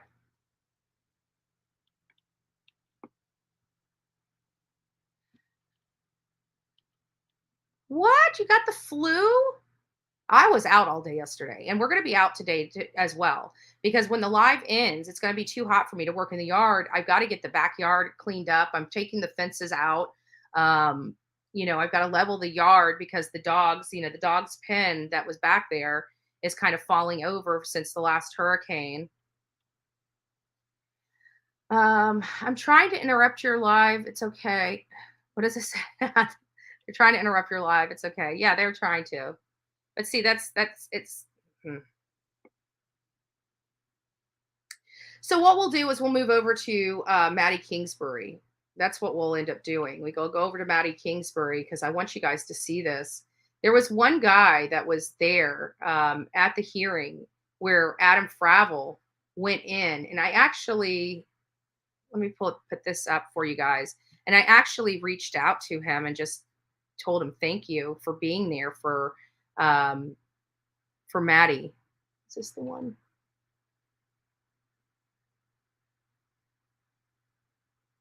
I think this is it. Let's see if it's it. Yeah, this is it. So we're going to pull this up. And this is sad. Like I said before, like the mom is gone. I know she's dead, and it's sad because she's beautiful. She was bright. She was young. We're gonna hear a commercial, and then it'll get to the video. Internet más rápido que un velociraptor en un cohete y cada vez más rápido. Obtén Xfinity Internet por $35 al mes por 2 años y equipo de Wi-Fi incluido. For Presentamos the el English Kanji Network, pronunciation, you solo can get por Xfinity for whatever the price was. It has now been a month and a half since anyone has seen Madeline Kingsbury, the 26-year-old Winona mother who disappeared after dropping off her children at daycare. Today, Maddie's former partner was in court asking for custody of their 2 young children. Right now, they're staying with Maddie's parents during the ongoing investigation. Lou Ragoose has new details revealed in court today about Adam Fravel. Adam Fravel is the biological father of Maddie Kingsbury's kids, but he has no custodial rights, and Winona County is trying to prevent him from getting custody. Maddie Kingsbury, who's now been missing for 45 days, was last seen dropping her kids off at daycare in Winona, along with her ex-boyfriend, Adam Fravel. Adam, do you have anything to say? Okay. We're just curious where you were with Maddie's van that day. Fravel is not charged in Maddie's disappearance and said in a past statement he had nothing to do with it. But his attorney inside a Winona County courtroom today openly spoke about what the judge called the elephant in the room, police suspecting Fravel's involvement. Attorney Tom Braun is fighting for Fravel to get custody of his and Maddie's 2 kids. He says Fravel gave police 2 statements, but that he and his client are at a disadvantage in the child protection case because the county will only provide them redacted police reports. The assistant county attorney accused Fravel of a fishing expedition to see what information police have. They're well cared for. Winona County temporarily placed the kids with Maddie's parents, and that's where the county would like them to stay. All she really wanted was to have a happy family. Maddie's father, David Kingsbury, says the last 45 days have been a hellish nightmare. Everything changes, become bizarre everything right now. Their only 2 objectives are finding Maddie and making sure her kids are well cared for and protected. They say they've been positively overwhelmed by the love the community has provided them after learning about the kind of person Maddie is and providing so much help in the search for her. She's around here someplace. Won't give up. We're going to find her. We're not going to give up. Unless there's a major change to the case, such as Maddie being found, this custody trial is set to begin June 6th. When you choose Comcast Business Internet, you choose the largest, fastest, reliable network. So there you have it. And I wanted you guys to hear from her sister as well. My missing sister, Madeline. It still remains the same. Searching it's still ongoing. I believe if there's something you wanted to do to help and you're not around, there is a GoFundMe that I believe is still running. The link is in my bio or my Venmo. It's not an obligation, but if you wanted to do something, you totally can. Otherwise, just continuing the good vibes and sharing posts about her, keeping her name and her face out there. That helps immensely, and we appreciate it. So that's my quick update. Thanks for all the positivity surrounding that. And I will, I'll let you guys know, of course, if I hear anything new that I'm able to share. But yeah, that was a bit of sunshine today. So hope everyone's having a great start to the week. I will check in with you again soon. And I want to start that over the beginning because there was a little lag in her voice, but she has an update that she said from her parents. TikTok. I just got off of doing a quick live just for an update, but I figured I'd post a check-in here for those who missed the live. So the pretrial today went well. I wasn't able to be there in person, but essentially right now, the children will remain where they're at, and it's been made public now. So I'm fine saying with whom. They're with my dad and my stepmom. So I'm able to see them whenever. So that's great. Winona County still technically has custody, but that'll be kind of, we'll see how that goes moving forward. The actual trial is in a couple of weeks. I'm not sure if it'll be open to the public and the press. I'm sure that I will be there for those. But so yeah, as of right now, nothing is changing as far as where the kids will be at. That's the outcome that we wanted. So we're pleased with that, and we're hoping that any future court proceedings kind of pan out in the same way. Okay, so that was the first part of it that I didn't that you guys didn't see, because it kind of started in the middle. But this is a fight for this family right now. This man has done so much to the family, and while he's trying to plead his innocence, and I'm sorry, but I guarantee that he was not the only one that was looked at in this case. And here's what I know. Upon my cursory review of this case before I ever set foot in Winona, there were 7 RSOs that were in and around her area. So I know for a fact that law enforcement would have looked a 26-year-old female missing, gone. The first place that they're going to look is going to those RSOs, finding out where they are, talking to them about their day, and confirming that they were where they had to go. So those were 7 suspects right there that they had to clear.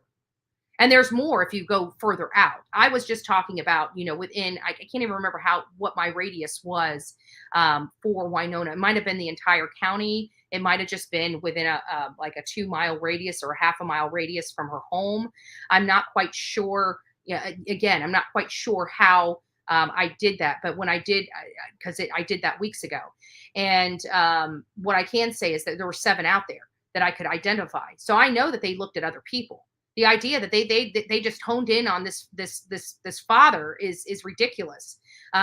He would have been a prime suspect, a person of interest, just by the fact that he had a relationship with her. So the idea that they didn't have all these other people is a lie. I can tell you that just from our knowledge of things. Thank you, Sepsis. Oh, thank you, love. I love you. God bless you. God bless you. But long story short, everything comes back to him. Everything comes back to him. So I want to play some videos that I collected while I was out there. I am going to create an actual video related about Maddie Kingsbury. But for the time being, right now, for this point, we're going to, let me see which one I want to play first. Give me just a second. Let me get my... We'll go with this one. We're only going to go with this one for a few minutes, not the full, because this is a blooper. Actually, I should play it because we got nothing better to do, and you guys can laugh at me, right? And it'll be funny because when I was out here, I wasted a whole bunch of time because the mapping on there, when I was trying to find County Road 12 and Highway 43, I type it in and it's like, oh, we found this. So I just clicked the button. I didn't even look. It drove me out in the middle of nowhere. Drove me out. I'm not lying. You got to watch it. All right, guys. So here is Maddie Kingsbury's house right there, 465, as I turn in front of it and do my right there. And we're going to take a ride to Adam's Path of Travel. Adam's Path of Travel. So we're leaving here and we're going to head over to... But look at that community. That community is a beautiful, nice community. People, let me see if I can, hold on. Let me pull the first one up. I want to put another one in here first. Hold on a second, guys. I want you to see it because I did do a different video and I didn't upload it. I just realized that wasn't the one that was uploaded. Give me just a second. Here it is. Yeah. Give me a second. I'm gonna put this one up. We'll do this one and then we'll come back to this one. I'm sorry, guys. I didn't realize I was missing. I thought this was the one and it wasn't. So give me just 2 shakes and we will get the first one up. There's like 4 or 5 different videos that I did. So give it just a second. Sean, I'm guessing because he's the prime suspect in her disappearance. So Sean, let me come up to your question. Sammy, I know, but why were her kids taken from her? Oh, they weren't taken from her. So she disappeared. Law enforcement is looking at the father. The state removed the children out of the home because they obviously there's some information, some evidence there that's leaning that Adam did this, and they don't want the children being, hostages, right? That is something that really is when you have nothing to lose. You got to think of it like that. Like these people that kill people, they've got nothing to lose, and they've already done the unthinkable. So they're capable of literally anything. They're capable of literally anything. So here's the initial. Here's the initial video that I did in front of her house. It's pulling up right now. So we'll play that, and then we'll go back to the drive. Hey guys, Bullhorn Betty here. So right now we're out in front of 465 Cary Road. This is where Maddie Kingsbury was last seen when her husband left in her dark blue minivan and headed off to some errands.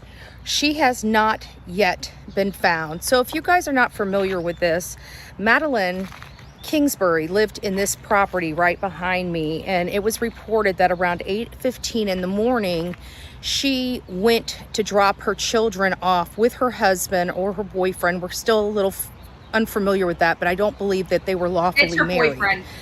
However, they were here, and again, Miss Kingsbury's body, Maddie's Kingsbury's body, has not yet been found. I can tell you that when they dropped the children off, her and her husband came back here and he took the minivan to run some errands.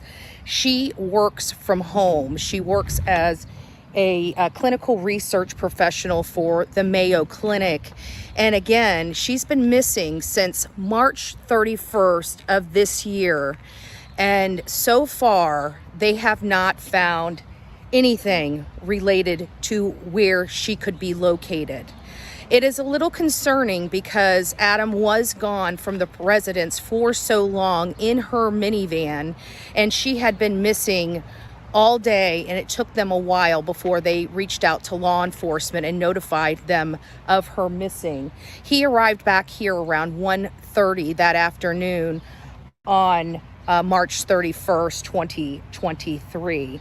Maddie Kingsbury is 26 years old, and Adam Fravel at this moment is the primary person of interest. As you can see behind me, everything is very quiet. There's no vehicles in the yard.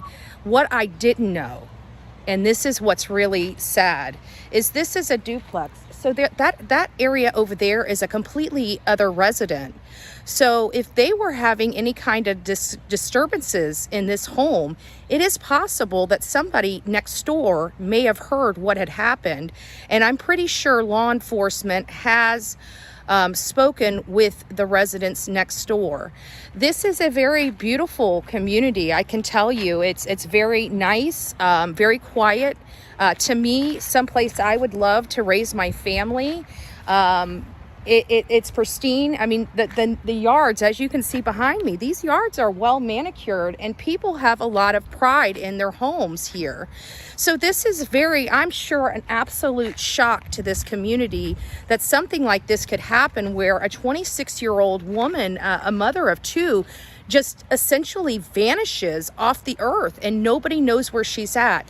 The one thing I can tell you is her sister Megan says she would never leave her children, and this is not something she did willingly. There's been a lot of problems inside this home with her relationship with Adam. Now, I'm unsure if neighbors around had an opportunity to hear it, but I hope they did not. Again, we're just here reporting. We just want to bring awareness to Maddie Kingsbury's case. We would like to get some eyes on it, and we certainly would like to help bring her home to her family. God bless each and every one of you, and until next time, please be safe and kind to one another.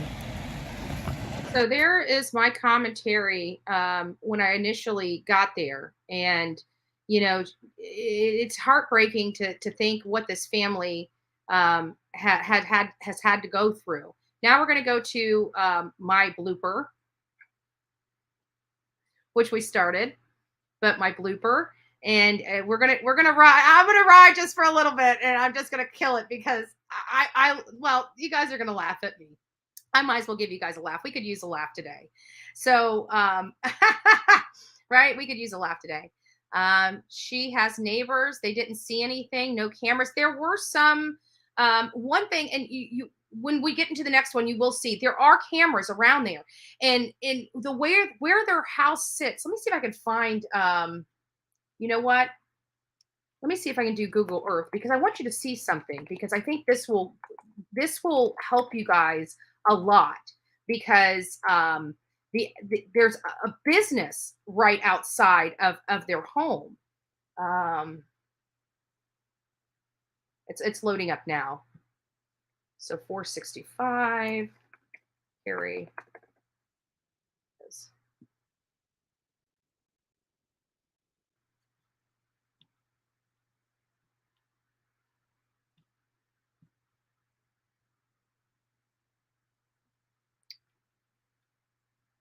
So there it is. So let me see if I can stop it. So right there, I need to stop it right there. So here's the main. Let me see if I can I open this, make this bigger. So here's the main drag. Let me put this up here so you guys can see it a little bit bigger. So I don't know how you guys can see this, if you can even see my cursor, but right there in the middle of the screen is a, let me see if I can put a dot there. Let me put a dot. There we go. Maybe I can put it there. Right there. Okay, so we're going to add this to the, so this blue, there's the intersection. There's the intersection right there. I'm going to remove this anyways, but there's the intersection with the blue tab. And so you turn in and go down the road here. Oh, I can see my cursor now. So you can go down this road here. Right here. This is a business. This is a business named Mangoes or Mango or something. And it's a cute little restaurant, bar right here, right down. And this is the path to get to her house right there, down this road right here. So you have this business right here. You have a car wash right here. I think this is the car wash. This is the car wash over here. Yes, this is the car wash. So here's a car wash right here. It has cameras on it. You've got the Mangoes that has cameras on it here. And over here in the intersection, every single one of these lights here have traffic cameras on them. So there are, just to inform the audience, there are cameras. They knew what time he left. They knew what time he returned. And so this next video that I'm going to show you is our travel. Now, the first video, I ended up having to backtrack and go back to the house and almost start all over again because it took me to a route. So I'm just going to go up to that. We'll go back and do the blooper a little. We'll do it at the end of the show. But I'm gonna stop it when I need to stop it and change to the other video so you guys can get the good video of the drive, because there are some places that I think are key spots that they need to be looking at. All right, guys, so here is Maddie Kingsbury's house right there, 465, as I turn in front of it and do my, right there. And we're going to take a ride to Adam's Path of Travel. Adam's Path of Travel. So we're leaving here and we're going to head over to County Road 12 and 43. Highway 43. So give me just a second. Let me get it all set up on my phone. This other phone is running a little bit longer.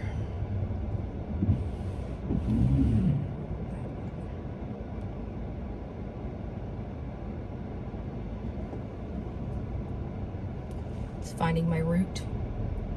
And you have to bear with me because we're going off of a hotspot, and the hotspot's not working too awful well in this area. Neither is my internet. So, oh, we're doing better now.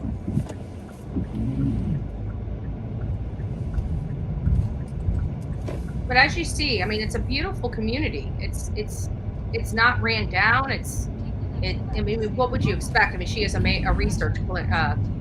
researcher for the Mayo Clinic. But there's Mango's right there. That's Mango's. That's the bar, and you can see the security cameras up there in the corner.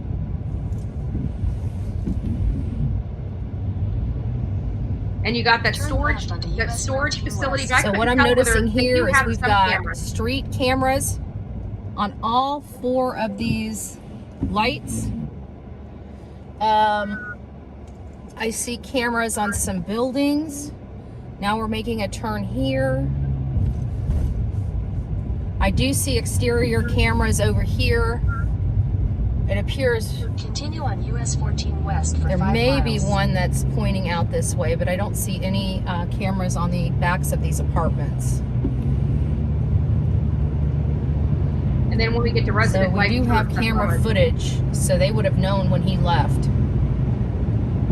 And I'm speaking of Adam. Adam appears to be the person of interest in this particular case. Cops have been very blunt and blatant when they say that they do not have any evidence that she ever left that home after being dropped off there either by foot or by another car. So the only way she would have been able to leave that home is being in that minivan. And since he left in that minivan That's where I for was 3.5 hours, right there. It makes you wonder. And I drove right past the turn. So I'm just trying to pay attention on where there's a football field over there to my left. We've got this Radiant Church here, but I don't see whether they have any cameras or any. Okay, so we've got the Radiant Church. Now I'm gonna change to a different video because that was video 1. Now we're gonna go to Resident Life Church because I missed my turn, and then we'll go back to that one so you guys can see how far I went. Oh, it's letting me put a couple videos up. Oh, look at that. That's nice. So now we're behind the Resident Life Church, and we are going this way. I was detoured to a weird area before, but this is the right route here. And still, we have some houses, a lot more houses around here, but I don't see Ring doorbell cameras on these homes. These homes are a little older. I can tell you that the homes, this area here doesn't have good internet. I've been struggling with internet on both AT&T as well as Verizon. So I do this just so it doesn't bounce too awful much. Hold on a second. Oh, that is pretty sturdy on there. Okay. So this is the purported way or the alleged way that Adam drove the vehicle. This is a 45-minute drive from their house. 45 minutes. Now, granted, this area is more of a mountainous terrain. Low mountainous terrain. It's not like up and down huge mountains. So there's a lot of flat driving, just mostly hilly driving. And it was just very bizarre. So just to kind of recap what took place on March 31st at around 8 a.m., both Adam and Maddie dropped their 2 children off at daycare. They arrived back home about 8:15. We know from family members that Maddie was in the process of leaving Adam, and she was going to be moving out, I believe, either later that day or the next day, if I'm not mistaken. So I want to pause here because over to the left of the screen, there's one of the embankments that are filled with foliage, and it has a drop. because you're going to understand why I'm pointing this out later. But I'm going to be pausing this because this is the ride I want you to see, because this is the ride that, based upon the news articles that I have been receiving and reading, it appears to me that there was that his van. Now, mind you, you guys see these roads. These roads are not clogged with a whole bunch of vehicles.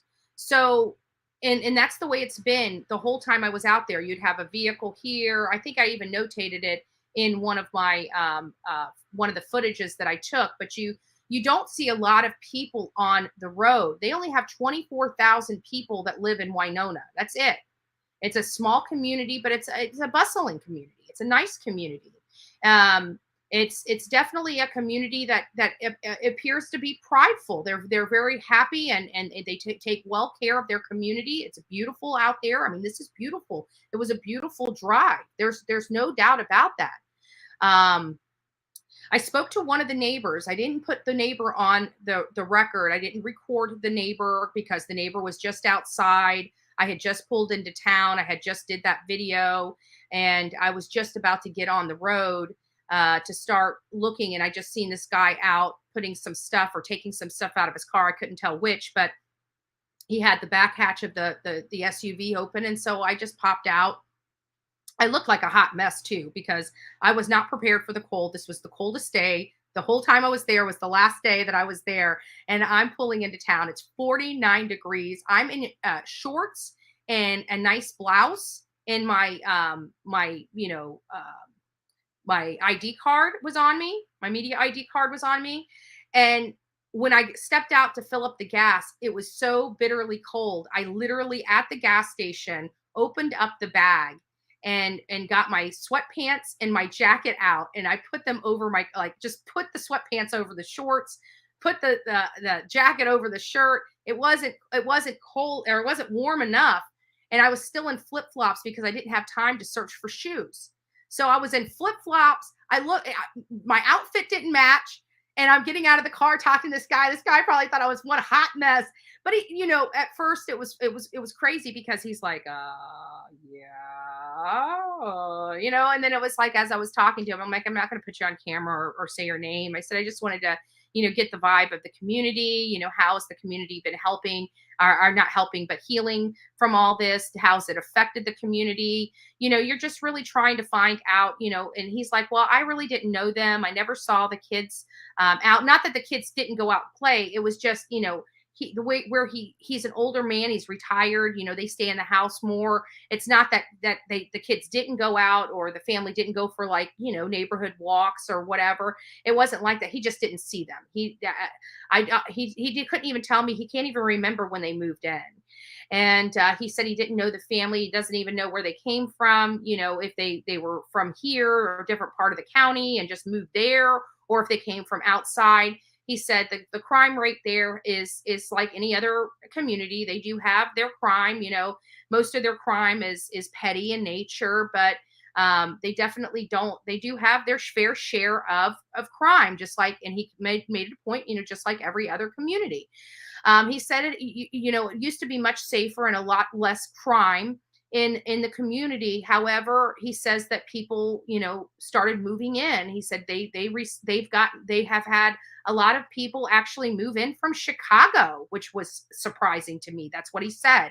And he said he feels like it just brought some rift-raft into his, into this community. He's a lifelong resident of this community. And, he was just, by the time I ended, he's a very nice guy, but they did have a lot that went on in their little community that shook their little community to its core. And so they're kind of a little standoffish, but again, very respectful, very, very nice, very sweet person. I was very appreciative that, he didn't have to talk to me. And I was very appreciative that he did take at least a few minutes just to speak to, Bullhorn Betty that would look like a hot mess out in front of his driveway. But, so then we started getting onto this drive, because where would she go? And I remember paying attention to that. And I don't know why I did, because it wouldn't have, it's something I should be paying attention to, but I can tell you honestly, when I was talking and driving, it was something that I probably shouldn't have been paying attention to or wouldn't have normally been paying attention to, but did. And I didn't know what I was going to see when I got where I was going. So stay tuned. So there was definitely, their relationship was coming to an end. And I don't know, obviously Adam was not handling it very well. So did something happen as soon as they returned home after dropping the kids off? Did they get into a big fight and that fight turned physical? Has there been physical violence in their family in the past? You know, these are all the questions that we would want to ask.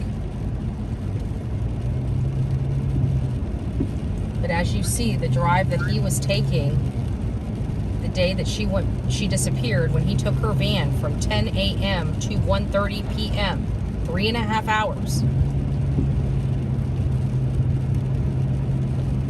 3.5 hours. The day she disappeared. Law enforcement says that they do not have any evidence that she left the house on foot or by any mode of transportation. She never. Now look over where that car is. That is another drop down that's obscured by all that foliage.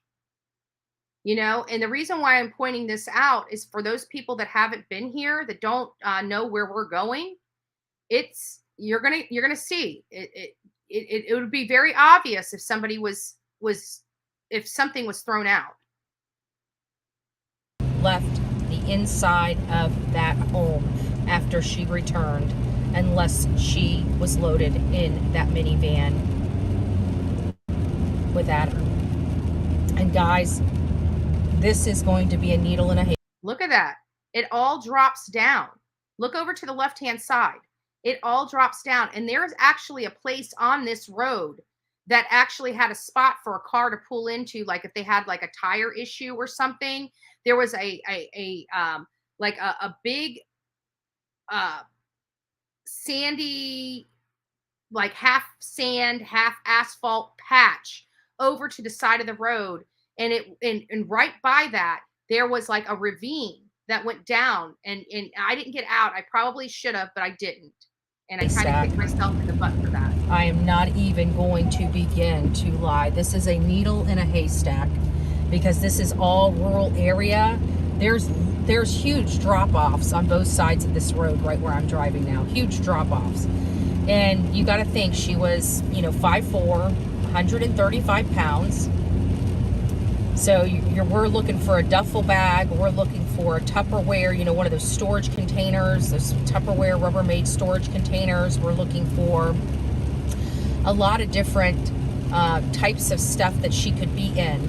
But it is But notice like over to the left, there is no longer any kind of gate or anything over there. And it's a drop off. It's a ledge. It's like a ravine off that side. She is inside of something. He did not carry her, her out to the van without it being disguised. So it would have been in something that she could have fit in, that he could have easily fit in, and an item that would have been readily available at the house. So you're looking at a cooler, a large cooler, a large suitcase, a large duffel bag, a box, a large box.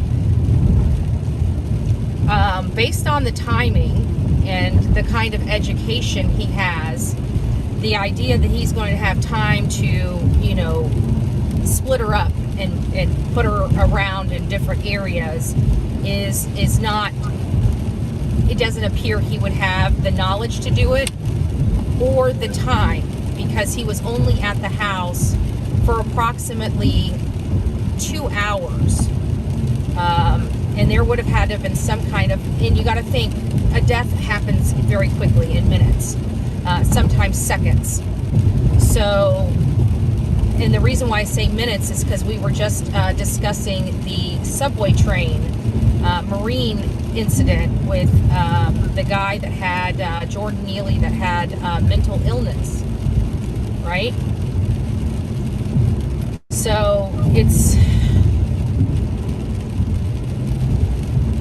we know that how long it takes to, you know, do that, for someone to succumb to the airway being constricted. Once the airway is constricted, how long does it take?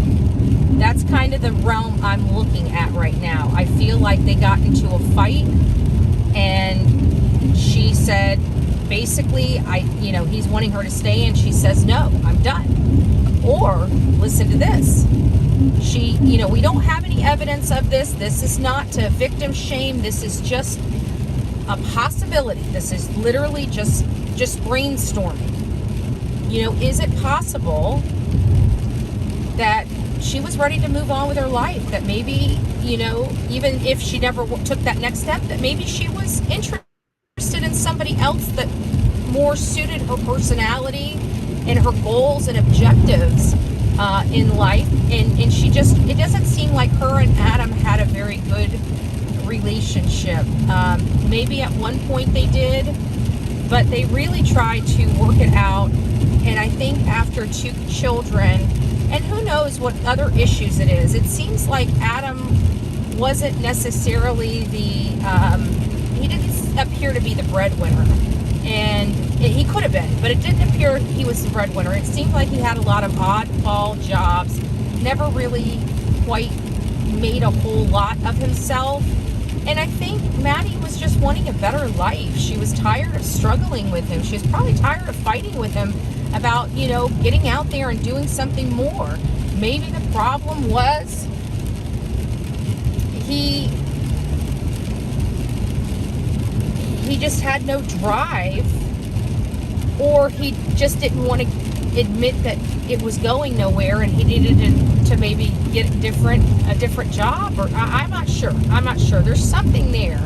And I can't believe that, 2 people that are in love, that both work, that are happy, are going to be in a position like this where the wife is missing, the children are now with family members, and police are breathing down the neck of her live-in boyfriend.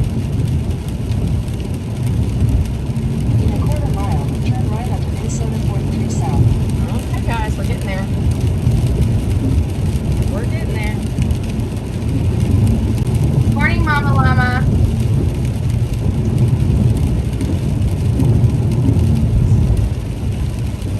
Oh, that's so sad. Next right onto Minnesota 43 South. And again, oops, sorry, it's just bouncing all over the place. These are rough roads.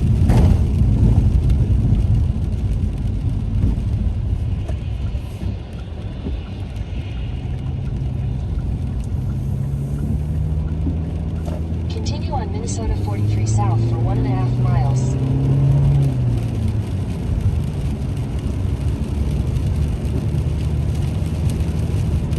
Sorry, I'm just reading your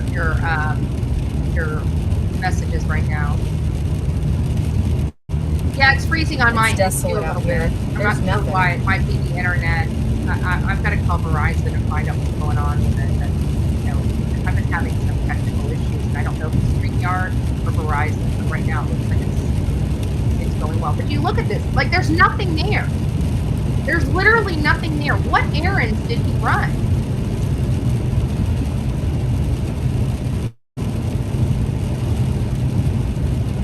And it could have been freezing. And you know what? When I was looking at this area and trying to find out where this whole intersection 43 and 12 were, one of my pages just fell. I think one of my pages just fell. Yeah, there it is. What road is it? County Road 12 and Highway 43. We're currently on. Mile, turn right onto County Highway 12, County Road 12. Okay, so we're coming up to it right now. This is the first. This is Winona County. This is the first section. Law enforcement said they believe Adam Fravel was. Take the next right onto County Highway 12. And I missed it right there. That's where my turn was supposed to be, and there's the fire department. Right there's the right-hand side. Highway 43 and County Road 12. I think we just passed it. In 600 feet, turn right onto the I-90 West, Minnesota 43 South ramp to Austin.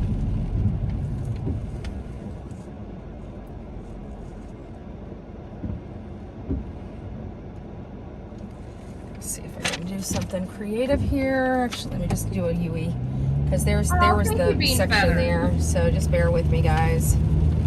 Turn right onto the I-90 West. All right, you hush for a second. You hush for a second. Okay. We'll go up here and do a UE. And then he was still southbound. So here it is. So Take the next this left onto County Highway 12, County Road 12. This right here is County Road 12 and Highway 43.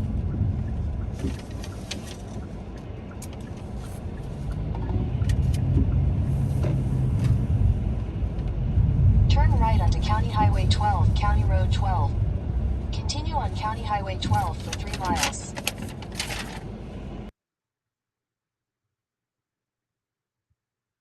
So there's that's that one. Let me see if I can pull up another one. So we got there. The one thing that I was able to discern from this is that there is the reason why they knew he at least passed County Road 12 and Highway 43 because there is a police a fire station right there. I thought I got a recording of the fire station. Hold on a second. Wait a minute. I thought I had a recording of the fire station. I do. I forgot to send it. Hold on. Let me send it. And we'll watch this one. I got out in the rain. Look like a hot mess.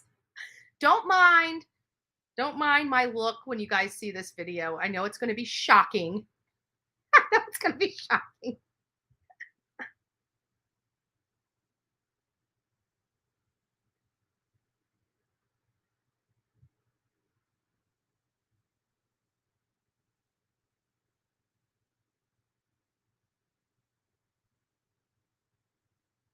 Okay. Thank you, ICU. I saw that I just got your message.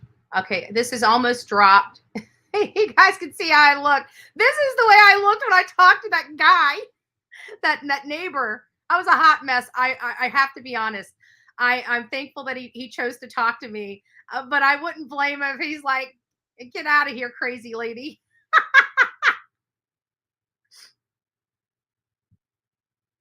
Okay, where am I? There I am. There I am. All right, it's popping up. Hold on. Here we go. Hey guys, so it's really cold. I'm out here covering Maddie Kingsbury's case. We're here, right here, at Highway 43 and County Road 12. This is the first spot that law enforcement believes that they saw Adam Fravel in that dark blue minivan that belonged to Maddie Kingsbury that disappeared on March 31st. And I have to believe that it's the fire department right here that has the cameras on it that helped identify the location of that minivan that day to identify where Adam Fravel's location was going. So I am here at County Road 12 and Highway 43, and he traveled down that road right there. And we're going to be getting back into the car and going ahead and heading back down to this road over here as we are going to be traveling the path that Adam Fravel took the day that Maddie Kingsbury disappeared. Maddie's body has not been found. As of today, her family and friends are still searching and still gathering search parties searching for Maddie. So if anybody is in the Winona, Minnesota area, you are asked to monitor the Find Maddie Kingsbury website on Facebook and see if you can assist out here in helping her family find their loved one. Again, Maddie Kingsbury has not been located yet. It's a horrible day out, as you can see. I just left Iowa where there was tornadoes, and I'm in horrible weather out here as well, but it's not going to stop me. We're here to bring some eyes on the Maddie Kingsbury case that has gone silent. We do believe that they do have the person of interest in mind. We do believe that Adam Fravel will be nothing more than a main suspect in the disappearance of his living girlfriend, the mother of his children, that was recently about to leave him. We heard that they were married and she was in the process of getting a divorce, but I have never corroborated that information. And with the fact that they both have different last names, it does give the appearance that there was no marriage, that they've just been together for a really long time and were living together in a relationship, and maybe it was supposed to be a marriage, but something happened. Anyways, we're covering this case. I wanted you guys to get to see it. I wish I could go live, but the internet out here is horrible, and it causes problems with the GPS. When you don't have internet, you don't have GPS in your car rental, right? What car rental this day and age doesn't have GPS? Let me tell you, mine, right? So I'm on this phone, and if I don't have internet out here, I can't find where I'm going. But this is the first stop. Our first locations that were listed that he was seen was his travel was County Road 12, which is this one, and Highway 43, which is out there. And again, the reason why I believe, and I do see some cameras up on this building, but the reason why I believe that they knew that he was right here is because we have a fire station right here. And I think that fire station was able to capture something, at least that minivan. So we do have that. Again, fire station, you see it right there. That's the fire station. That's the fire station. So I think that's the reason why they have this. Now, they're saying that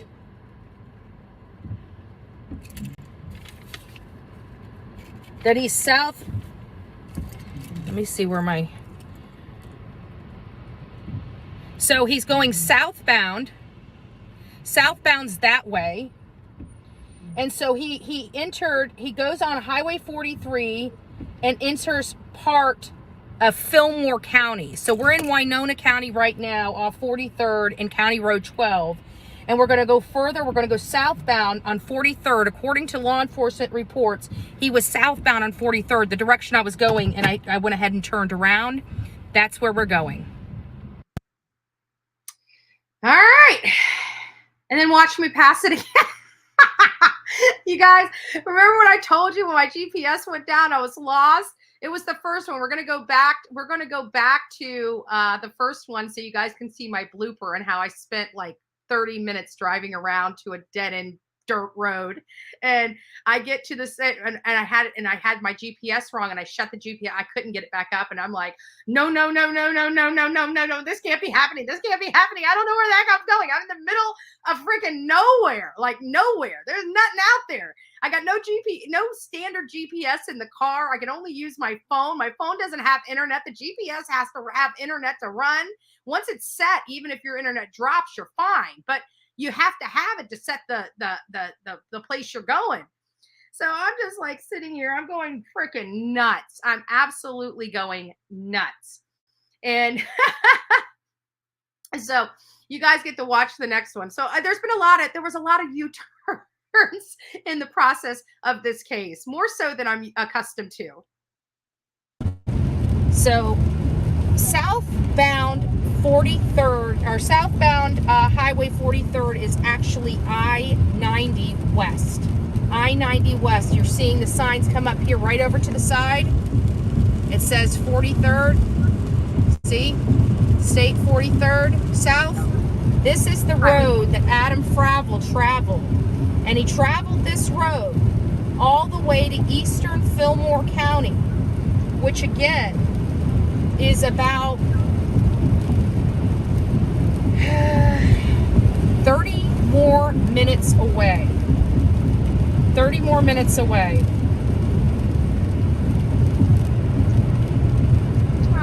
Yeah, I forgot to call Be Kind as well. There was a few of my audience that so were out we're going to there. go there on I-90 West. But unfortunately, I couldn't really say anything. The internet kind of stopped, and when I went out there, I was trying to, so we're going to not follow have any his problems travel from the stalker.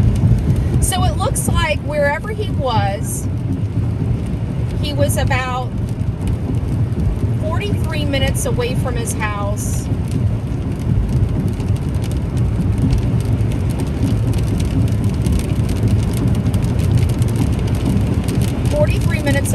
friend's house, and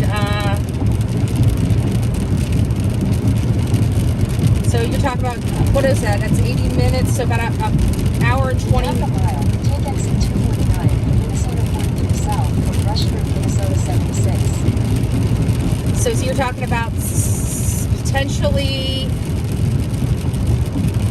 40, but he said he had to run errands. I don't know what errands he had to run. There's nothing out here. Take exit 249. There literally is nothing out here.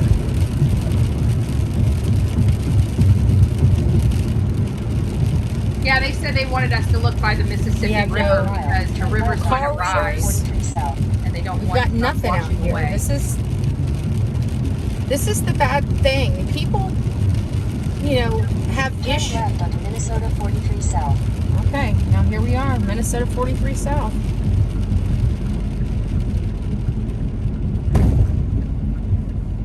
I haven't seen signs for Fillmore yet. We might be in Fillmore already, we might not, I'm not Continue sure. on Minnesota 43 South for 24 miles.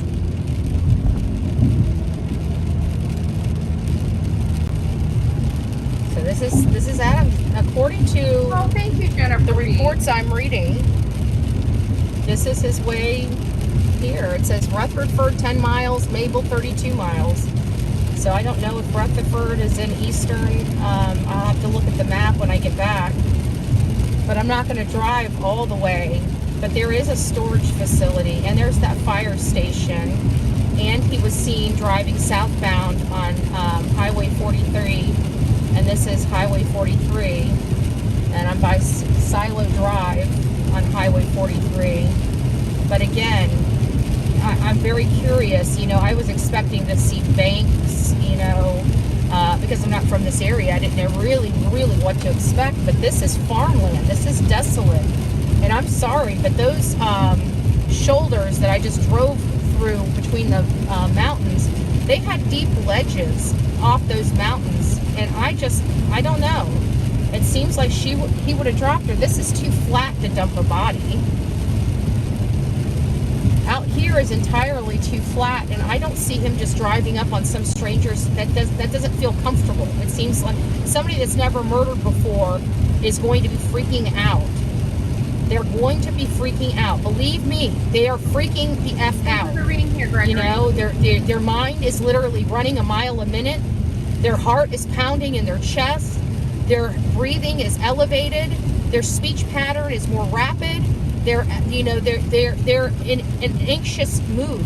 You're not talking about somebody that is cool as a cucumber. Even Letitia Stout, I promise you, no matter how much cool as a cucumber and how unempathetic she was or sympathetic she was, she was also freaking out when all this happened. I guarantee it. That's why the frantic kicking the kids out of the house, packing him in a suitcase, the elaborate ruse that he was over at a friend's house, all of that. So I'm not going to drive this much further because I just don't know where he could possibly be taking care of errands. There's no feed stores out here. Not like they have farm animals there, but there's no feed stores out here. There's no banks out here. There's no places for your electric payment, your water payment. There's nothing out here to pay your ticket. There's no stores to purchase groceries. There's nothing. There's literally nothing.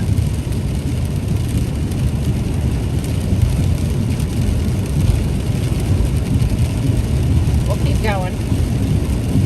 We've got 26 more minutes to go. But this is the drive Adam Fravel said he took to run errands the day that Maddie Kingsbury disappeared. She arrived home at around 8:15. So I'm assuming that they're wherever their daycare is 8 under 10 minutes away from the home where they dropped the kids off. They were home before 8:15. Right, slightly before 8:15. According to Adam Fravel, he left at 10 a.m. give or take. I don't know if that's an exact. And didn't return until 1:30. And when he returned, she was not there, according to what he stated. The family knows he did it.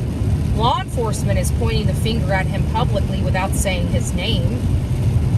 And the only thing he can say is he ran an errand from 10 to 1:30. There's St. Joseph's Lutheran Church. Did he come out here and pray? Did he dump her body and then come out here and pray? All right, guys. I don't think I am going to make the hell. We're keep going. We got nothing but time. Don't worry. I was bouncing back and forth in my head because I didn't want to get lost again. But we kept going. But I'm sorry. Just looking at this, I've seen a lot of places, and this is not conducive for dumping. It's too flat. Getting here down those roads, to get here,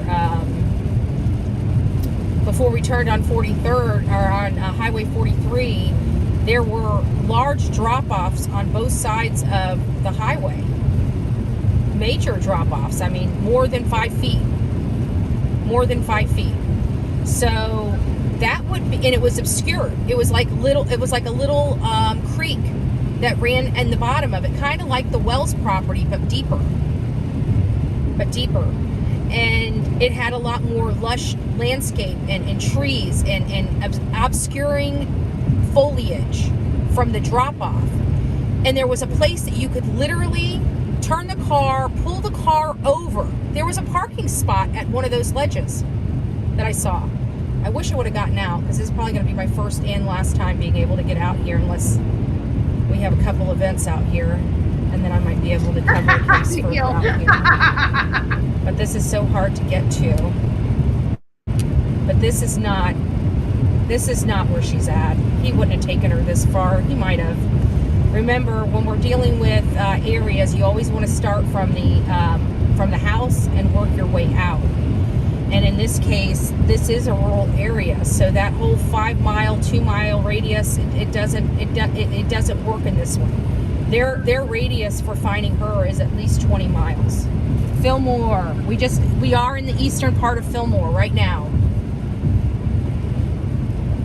We are in the eastern part of Fillmore right now. So this is definitely the path of travel for Adam Travel. Now he's got Fravel. So now we have to go Fravel. And there's some embankments on the side of this, but there's rails here. The other place around further closer to their house, before you got on I-90, would have been more of an area that I could see him doing something in.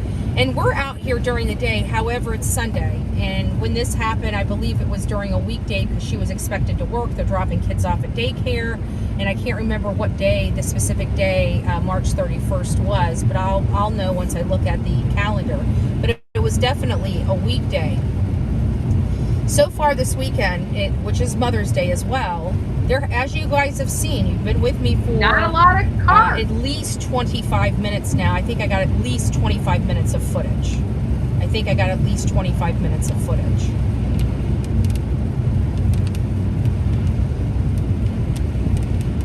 I got 25 minutes of footage, this is the most cars we've seen the whole drive. And you guys haven't seen a whole lot of cars. There's a hard. Look at this. Like, we got 1, 2. I think I may have passed maybe 12 cars in the last, I don't know, 20 minutes. 5 minutes? No, that's it? I haven't passed, that was the most cars we passed the whole time we've been driving. There seems to always be like one car in front of me and one car behind me. That's usually how, they just don't have a lot of congestion here. Not a lot of people. I think, if I'm not mistaken, did I write it down? I did not write it down, which is weird. But Winona doesn't have that many people there. I believe it only has like 24,000 is the population, somewhere give or take around there. It's strange to me, because this is a rural area. In rural areas, you typically, people farm. They don't really have time for arguing and stuff like that. This is old country, There's farms out here, and the wives and daughters are in the kitchen making the men that are working on the farms lunch and breakfast, lunch, and dinner, and making sure that they have all that they need to be able to do their job. We're just now coming into Rushford, a population of 1,860 people this here. Again, now here we go. We got a Family Dollar here, and I guarantee there was a Family Dollar in Winona, much closer. They've got a lot of stuff in Winona. They do. There was no need for him to come here. Because when I left their house, I went straight to a McDonald's, which was only a half a mile away. They had stores and everything. Not like this. This is all desolate. I don't know what errand he could have possibly been running this far away from home. Because he wasn't running an errand. That's why. He wasn't running errands. He was hiding a body. And look at this. We've got a school over here. I'm wondering if they pulled any school video over here. This is the Trojans. This might be something promising. If they pulled the film, we got a park over here. We got more parks and stuff over there. So if he came to Eastern Fillmore, this here is this right here looks a lot like Winona in their area, except Winona is much bigger. It's got 24,000 people and a lot more facilities. It has more churches, it has more restaurants. There's nothing over here that this man could have needed that he couldn't have gotten right in Winona. I know, because I was just there. And there's nothing here. So there you have it, folks.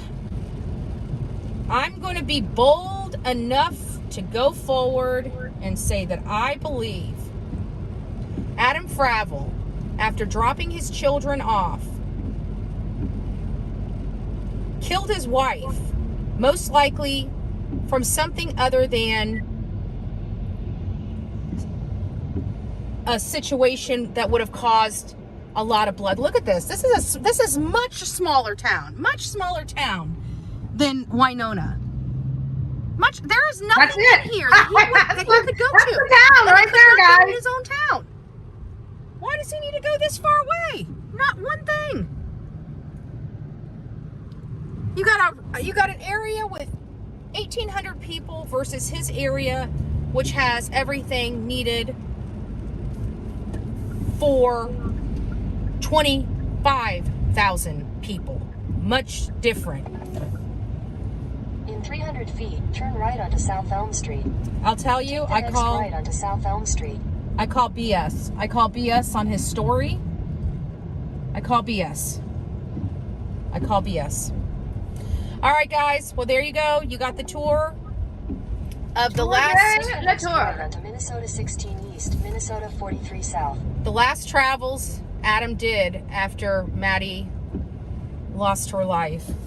Oh, it's on my driver's side. Shoot, these people are probably thinking I'm crazy. Why is she driving in circles? Because my gas, I don't know what side my gas pump's on. we were driving in circles this whole trip. Driver's side, so we can go here. All right, guys. Well, there you go. You guys have your tour. Your Tour del Tour. I'm signing off. All right, now we're gonna go back to this because you guys have to go back. Well, actually, let me. I got several starred stuff here. So Jennifer, thank you, love. And we're gonna go through as we always do. Well, we've been trying to be better at it. Actually, let me just go over here. I'll just go over the creator and look at the viewer.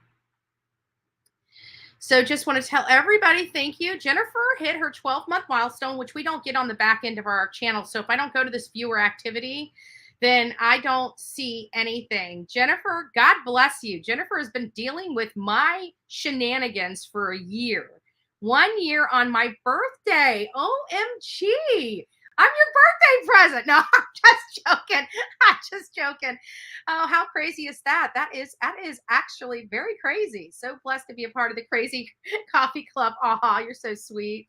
Jennifer gave me a kiss. Way to go, stepdad. Lasagna and mashed potatoes. Yep. Okie, crime I love you. I miss you as well. Thank you for the thumbs up. Julie, thank you so much for the gifted one membership. I don't know who Julie gifted the membership to, but I hope you say thank you. Ooh, I saw Tammy in the house. Tammy Grimes, nice to see you, love. Nice to see you. Sean, oh my gosh, 3 months already. Yay. So wonderful. Julie donated. Oh, wow. She donated 3 more. So if you received a gifted membership from Julie, well, 5. Wow. Don't forget to tell her thank you. Thank you so much, Julie. I appreciate the love and support. Southern Granny Wolf says, we love you, Andra. I love you back. Mama Bear, 1, 2, 3, boom. It's nice to see you, love. 7 months. Holy smokes. How do you put up with me? How do you put up with me? I'm so sorry for everything you're going through.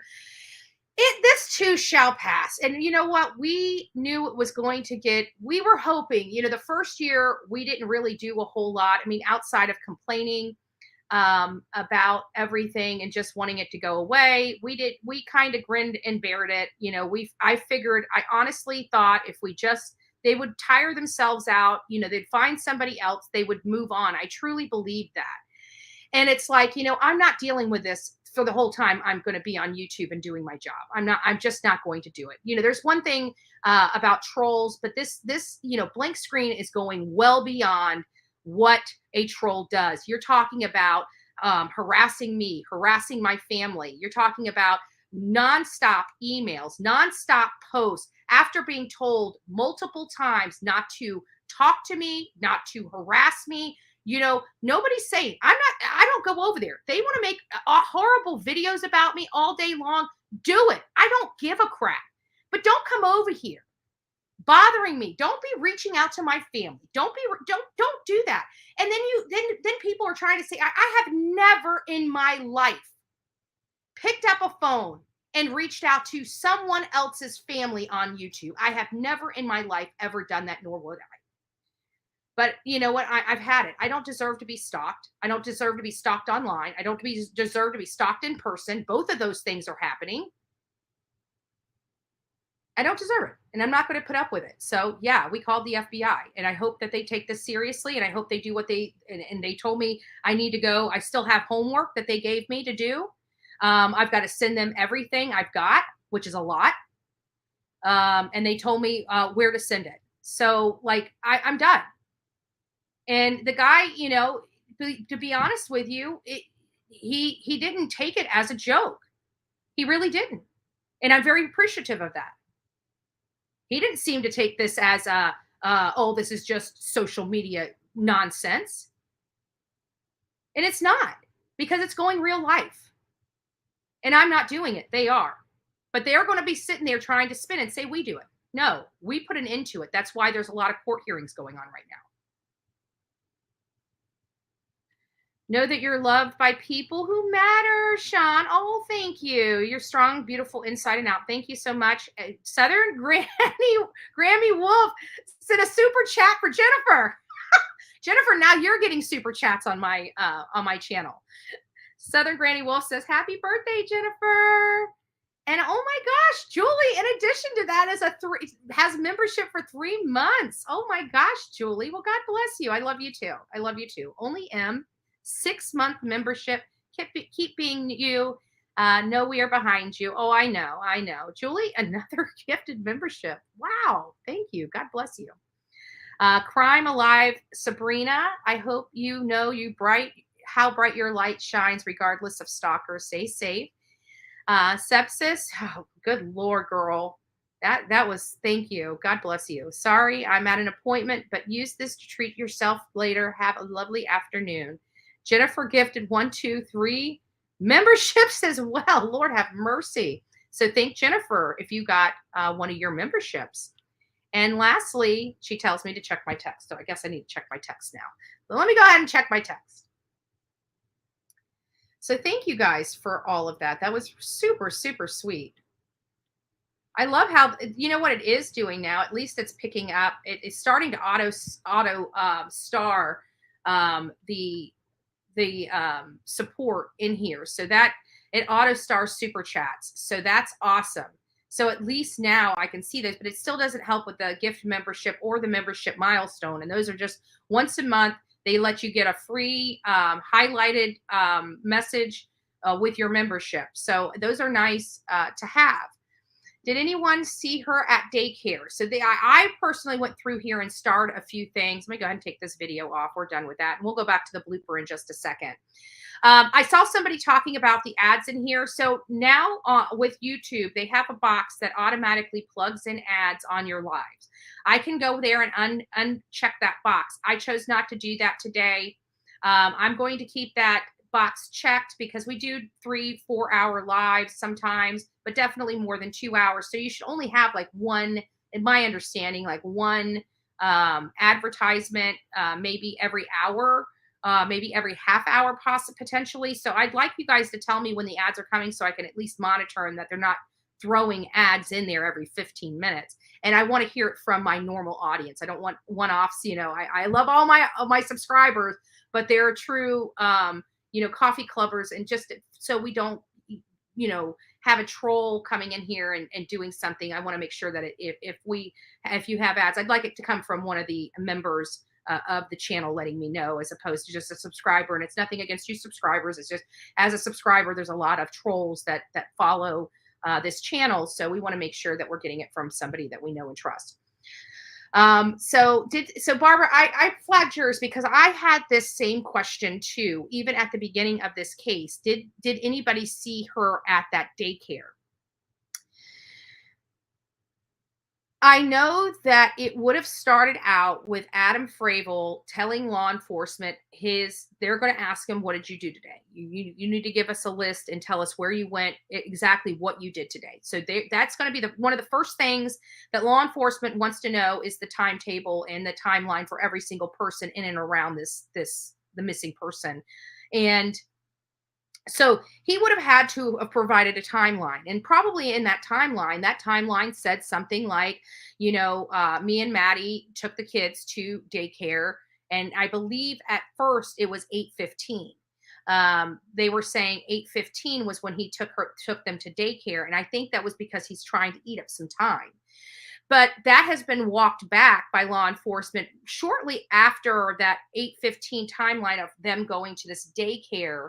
It was walked back to them going to the daycare around 8 and returning home by about 8:15. That was an update that came to it.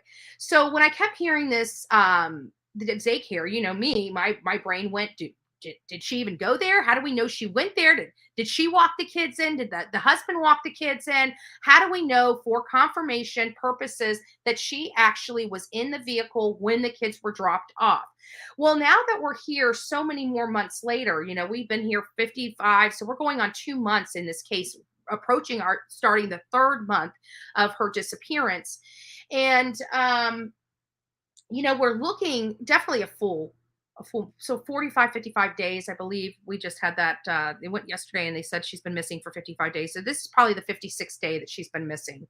If all the calculations are correct, but they're still with that same, they haven't changed that. And I would have to think that a daycare definitely has cameras. When you have children, you're going to want to have, you know, for security purposes, I would assume. Now, that just because I assume it doesn't make it true.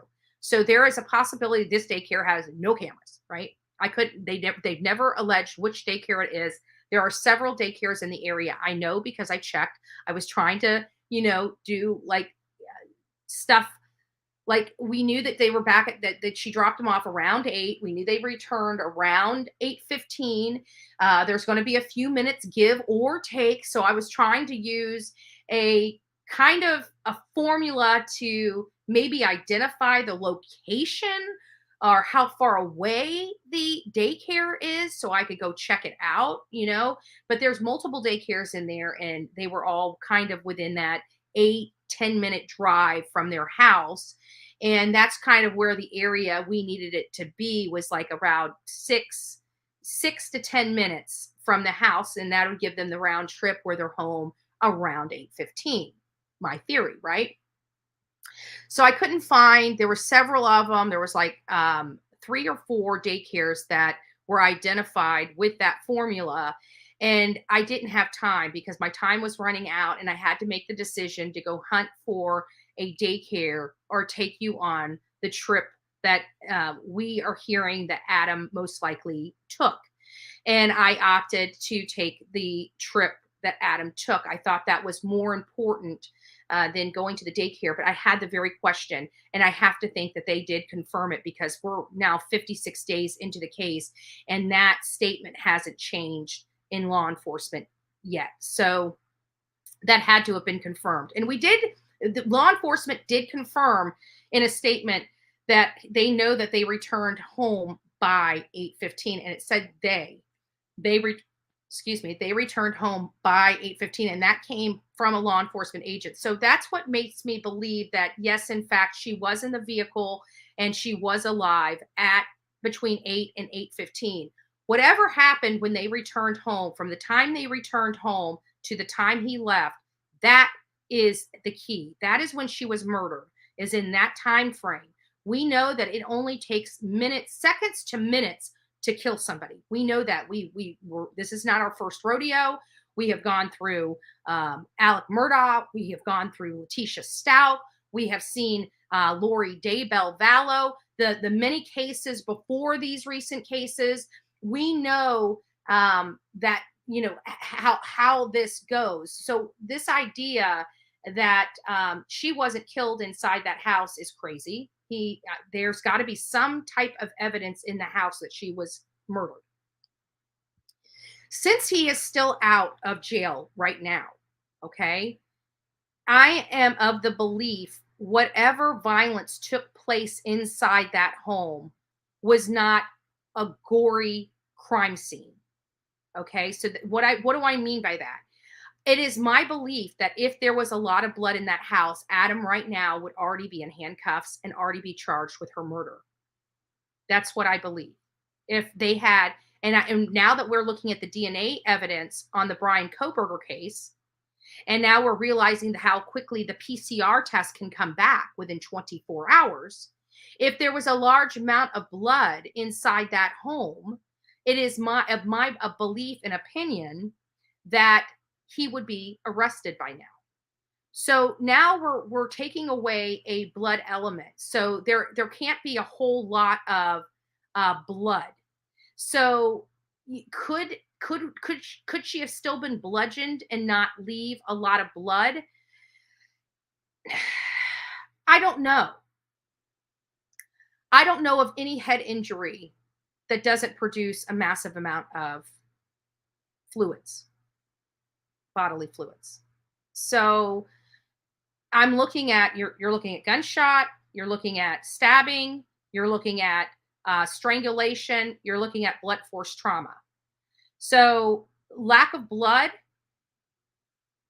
and if there was high velocity patterns, that would be telling of itself as well. So that kind of, in my grand scheme, and this is all conjecture. This is my opinion, and I'm explaining to you how I'm getting to my opinion with the lack of information. So you guys can follow me. But this is pure conjecture because we really don't have enough information to make a true statement, especially when it comes to how she died. So I believe that if she was shot, there would be evidence that would put him in jail, that they would have already received at least preliminary results back for him. So that's why I'm removing the gun. The stabbing, as we know, with the Idaho 4 is a very gory and bloody crime scene. Kind of hard in a little bit of time to clean that kind of crime scene up. Even with Letitia Stout, we just went through her trial. We realized it took her hours because if you remember, she kicked everybody out. Even Lena was not allowed to go into that house for hours. So the cleanup process is going to take hours. It doesn't appear he had hours to clean up. Now, did he have time to clean up when he got back home? How soon after he got back home did he call the law enforcement? We need to have specificity with that, but I'm not going to talk about that at this very moment. So we have the the stabbing option, potential. The other option, there's a couple other options out there. Oh, and poisoning. Okay, and poisoning. There's the option of poisoning. So we've had the blunt force, the gun, the stabbing, blunt force trauma. If she was beaten, I just feel like there would have been some evidence and there would have been a pool of blood that would have been noticeable to law enforcement because they jumped on this so quickly. Because at the end of the day, I think it was well known right up front. All her car was there, her keys were there, her wallet was there, and she's not there. And she's 26 years old and she works from home. She had no reason to leave the home. So, and they confirmed with camera footage and testimony of neighbors that it doesn't appear that, and they've confirmed she has not left, that once she returned home, she never left on foot or by another vehicle. So therefore, if she's not inside that home, it was another means that took her. And the only vehicle that left that home that day was her minivan with her ex-boyfriend driving it. So the daycare thing, yeah, I think they have confirmed that she was there. But again, it's just hypothetical. So now we went through the blunt force trauma. We went through the gun, the stabbing, the blunt force trauma. Those would have left a lot of blood that I think that Adam would, at this point, 55 days later, be arrested for. So now comes to the other ones. Now I'm starting to think maybe there was no blood. So what would not produce blood in killing somebody? And there's only two options for me, maybe a third. I'll ask my audience here in just a second. I'm not reading your comments yet, but I will get back over there and start reading them shortly. I'm on a different side to read all my starred comments.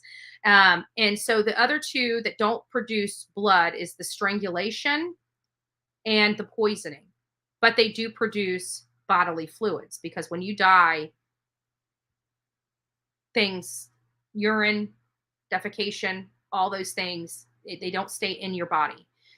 Your muscles, the muscles that hold that stuff together are dead. They release.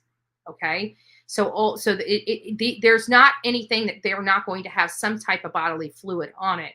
But I'm believing that it would have been a poisoning or strangulation in this particular matter because and like I said, the reason why I'm coming to that conclusion, and it's pure conjecture, but the reason why I'm getting to that conclusion is because I truly feel like if there was blood in that home, he would already be in jail. This next one, I put it up here because she says, I don't know why I call you she. Mike, I'm sorry. I don't know why I do that. I'm just beat me. Okay, I'm sorry. So Mike says that 49 degrees is a heat wave in wherever he lives. And I'm thinking, I was out there yesterday and it was like in the 90s. That when I went to the water and stuck my feet into that beach water, oh, it was the most refreshing I think I've had in a long time because I've been going out there to the beach, but I haven't stopped the car and actually gotten out to walk the beach. I just kind of went out there to preview and just, look and sit in the car and just kind of, get my stuff together. Right. So, but it was hot yesterday here in Florida. 49. I don't. 49 is not a heat wave to me. 49 is freezing to me. So you're enjoying your heat at 49 and I'd be freezing. You would be sweltering and I'm comfortable. Good morning, guidance. I just starred yours because I saw you in here and I wanted to say good morning to you as well. I hear that you're listening, but I just want to say hi. Mama Llama. Morning, beautiful Betty and Coffee Club. Can't stay. Been up all night with my daughter. She's really struggling with her grandpa's passing. I am so sorry, Mama Llama. I hope you're doing well. I hope your family's doing well. And I'm sorry that you guys are going through that. If you guys could show Mama Llama some Coffee Club and family love and put some prayers in there for her and her her daughter and her family. Let's just, her whole family. I'd really appreciate that. And I'm sure it'd really make her day too. And Mama Llama, you're always in our hearts. And I hope you know that. Betty, 10-year-old Georgia boy escapes abusive family, was trying to find food and neighbors intervened. He was only 36 pounds. Older brother hasn't been seen. I think I saw something come in about that. I haven't had an opportunity to look at it. And it is a sad case. I know that there was 2 parents that got arrested. One was there was one boy that was found with broken fingers. It was really horrific. And it was the stepfather The stepfather was so violent. Was so controlling. He wouldn't even let him go into the refrigerator to get food and locked it up. And if he did or lied to him, he would be put in. It's like, I don't know why anybody would treat a human being like that. I really don't know. If you don't like the woman and you don't like the child, listen, dude, why don't you leave instead of beating them? Why don't you just leave? Oh, because nobody will have your sorry butt? Is that why? These people out there, man, it frustrates me. I came from there's a lot of stuff that I had, that I have dealt with, that I put myself in because of, my childhood upbringing, my lifestyle, my stuff here and there and whatnot. And, I was in a lot of abusive relationships. But it was just me.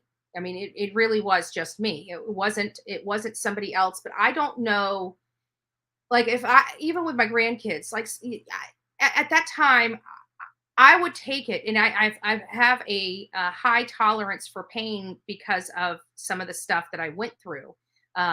In my younger years, that in all fairness, it was stuff I put myself in that I didn't realize that's what I was doing, right? Because when you're young, you're just not developed. You don't have enough life skills to make a lot of these adult choices. But we're adults, and we have to sometimes, it's the difference in being smart and being wise, right? Learning from your own mistakes versus learning from somebody else's mistakes, but I still just don't see, even in the worst of the worst, I don't see myself, if I had a child, allowing anybody to touch that child. And like even the men that are doing this to these children this day, it's like, I almost want to say, come take a piece of me, buddy, because I've got the experience to take big boys down. You know what I'm saying? I don't even play anymore. If I feel like I'm violated, I don't even, I'm not going to hit you in your face. What's that going to do? I'm a girl. I'm going to do anything to get your butt on that ground. That means cutting off your windpipe, throwing it, literally punching you in your throat. Like, I don't even try to yank, pull hair, nothing. If I'm in fear for my life, I'm putting you to the ground so I can get away. Period. But with the grandchildren and children, even in the worst of the worst, I don't see myself staying. I even with all as messed up as I was back in those days, I don't see myself allowing anybody to. I would take it if it stayed with me. That's one thing, but when you start doing the abuse to my children, that's it. Like that's it. Grandchildren, children, that's it. Even in the sick mentality I had back then. But I know that there's a lot of. I had a lot of bad guys, but I know there's always somebody bigger and badder. And so somebody may even be in that situation, but it's a scary situation. And I get the scared situation. I get it. But look, I will tell you this. You're either going to die in that house or you're going to die trying to leave. I'd rather be, in the grand scheme of things, I'd rather be, almost killed by trying to leave than to stay in there and know that that's my ultimate, that's it. So for all those people out there that are in my chat that are dealing with abuse, it's the worst thing. I know that you're scared and people don't understand, but literally walk out the door. Leave everything behind and walk out the door. It is one of the most dangerous times to get away. I agree with that. But what are you going to keep doing? At some point, you got to make that step, because you know what's going to ultimately happen to you if you stay in that situation. At least this, you have a chance. Literally, look at that door, take minimal, make it look like you're still there. You're coming right back. You're going to the grocery store, you're going to be right back. And never go back. Change your phone number. Don't let him call you. Don't even hear his voice. Don't even listen to the I'm sorry. Immediately change. Go get a burner phone, pitch your phone. If you do that and you need help, you need somebody. There are shelters all over this country, and people, you might be living in a crystal palace, and the thought of going into a shelter terrifies you more than dying. Your life matters. And that shelter is temporary. Believe me, the shelter is temporary. You have a whole beautiful life ahead of you, but make the step and do it for you. Remember pulling over to search the car for a dime to make a pay phone call. You have the dime, okay? I'll give you the dime. My era was a quarter, right? Now there's no phones anywhere. I mean, if somebody doesn't have a cell phone, there's no emergency phones unless you're on the interstate to call for help. I mean, that was one of the good things about strategically having some of those pay phones strategically placed in communities. Well, they've removed them because the companies that ran those phones weren't making any money. They can't get a lot of money when nobody's using it. Everybody has, phones, cell phones. But I hope that, counties might buy like quarter phones and just strategically start putting them up, just so they don't have to be managed by a phone company. Not like counties really want another thing to manage, right? But I do think that that payphones do hold a value still to this day, even in the day of digital and telephones and all this other stuff. I really wish that they would place some things in strategic places around all, communities. Not a whole lot. Like we have 400,000 or 500,000 people, but I think we have like a quadrant. We have a North County, a South County, an East County, and a West County. And to have like, 2 phones at each quadrant, you're talking about 8 pay phones in case of an emergency. The phone may not be used for 5 years. But when that emergency happened and it is used, it's there for that time. I wish they would have strategic payphones around. But again, you can wave somebody down. But now that the world's getting even crazier and crazier, who wants to help somebody say, "Hey, I need your help. Can I buy your phone?" It's like they're looking at you like, "Is this chick gonna take my phone and run down the road?" Nobody trusts anybody anymore. And we created that environment all by ourselves. By nasty people just being nasty. I can see why there were tornadoes in the flat territory. Yeah, there were tornadoes out there. And when I was in Iowa, there was definitely tornadoes. Like I said, we thought that rally was going to go forward. The sun was, when they canceled that rally, they canceled it when the sunshine was out. Because there was a whole huge blob that just dumped rain on us, and we were all there. And it's not the first time that we've dealt with severe weather before, and we've persevered through it. But it was lightning, it was thunderstorms, it was rain. It wasn't tornadoes. It wasn't a wind mass that flattens entire communities. And I think that was because we would have stayed there. I won't lie. I know myself very. I didn't care if the tornado was coming. I didn't care if I saw the tornado. I'd take cover, but I'd still be there. Right? Tornadoes don't scare Bullhorn Betty, but they do, right? I'd be crapping in my pants if I saw one, touch down and I'm sitting out there in an open field saying, "This was stupid," right? But I would have, and so would have the hundreds and thousands of people behind me. And so I remember seeing the attorney go up and say, they've been on the phone with the Weather Center. One of the, and I don't want to, name drop, but one of the people that I talked to when I'm out there was telling me they have straight direct contact with the Weather Center. And I think that was the key, that they were trying to let us know without letting the crowd know that, this could potentially be canceled. And so all of us were on our phones looking at that weather.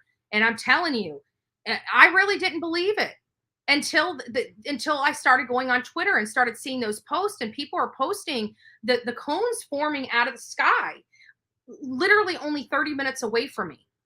We had a tornado watch in that area until 7 p.m. 7 p.m. I have to be honest with you. I was a little uncomfortable. I realized how serious it was when they canceled. That's because that doesn't happen. I think out of the history of all the rallies, maybe 2 or 3 have been canceled or postponed due to weather. Out of hundreds, literally hundreds.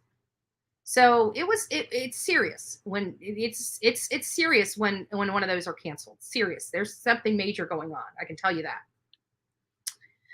I love the countryside. I just think about what would happen during a medical emergency. We nearly lost my son a couple years ago. Thankfully, ambulance got here in minutes.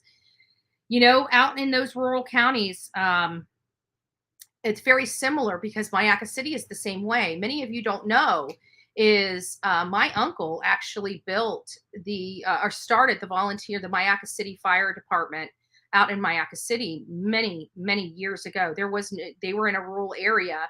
And so they had to, go and they got trained and they went out there because they knew it was going to be half hour, and they're wood frame houses. So they knew it was going to be half hour, 2 hour, half hour, 45 minutes before any services got out to them. So if something happened, they had to take control. For example, they were responsible for policing their area. Did we have police out or sheriff's departments out there? Of course we did. But it was one out of the whole community. And it was so far away from their actual, where they go, their substation. We have more facilities going out that way now, obviously. But this was many, many, many years ago. And then they ended up making an actual Mayaca City Fire Department, which my uncle became the chief of. My uncle was the chief of the fire department. He was the longest serving chief in Manatee County history in 1992 when he retired. I don't know if he still holds that record because I haven't checked on the chiefs around here. But my uncle was the longest serving chief of the fire department in Manatee County history. And I'm very proud of that. And everybody loved him. He was a super tall, lanky guy. Super, super tall, lanky guy. Was just the sweetest man you've ever met in your life. And he's definitely surely missed. And if you want to know what his name is Bobby Maddox.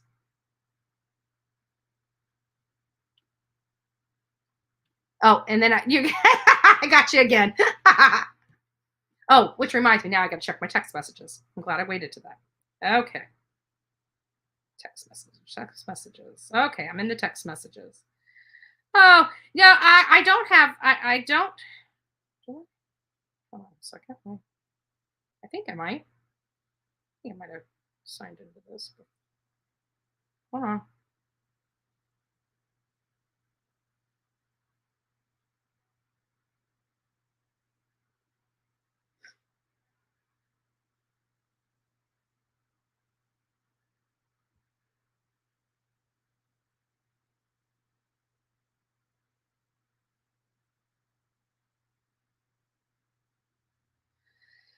Okay, pick up the dice with the pair that has the same icon on it.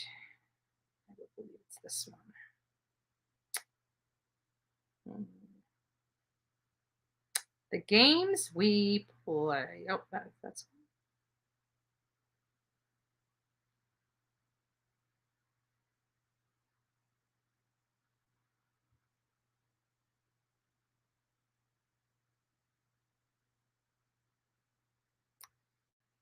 Give me just a minute.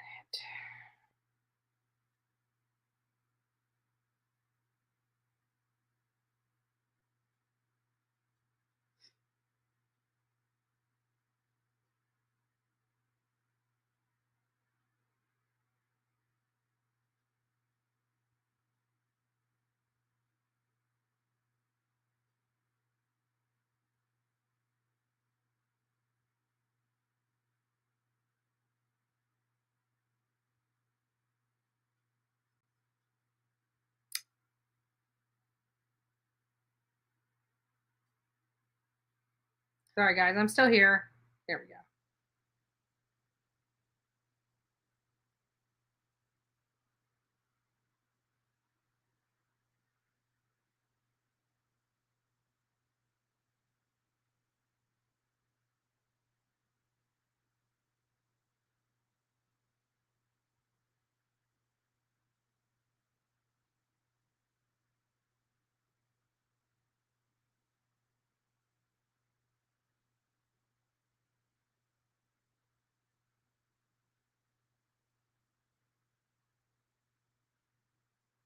Okay, what just happened?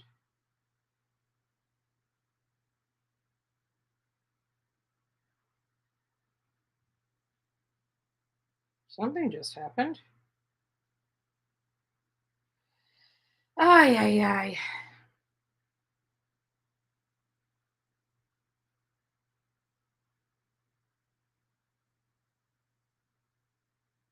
My internet just froze up, like on my phone.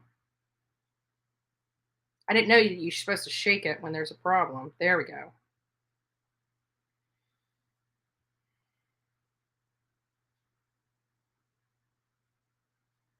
Okay, I'm almost done.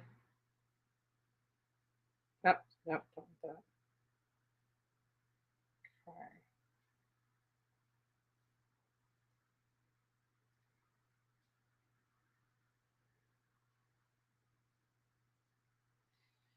All right, give me just a second. Now I got it. Okay.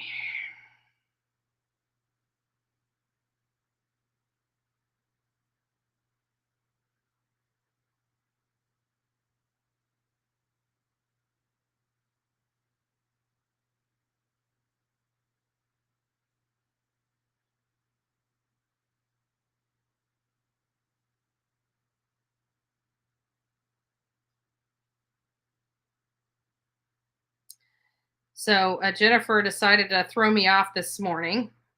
I decided to donate through Chime, and I don't have a Chime account, so I'm setting it up as we speak. That's what the check your message, your checks, or your text message is about. All right.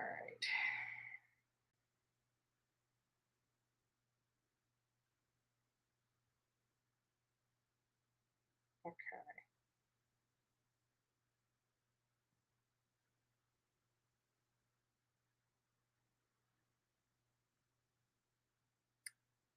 Oh, you know what? You're not going to get credit for it if I did it that way. I got to set up a new account.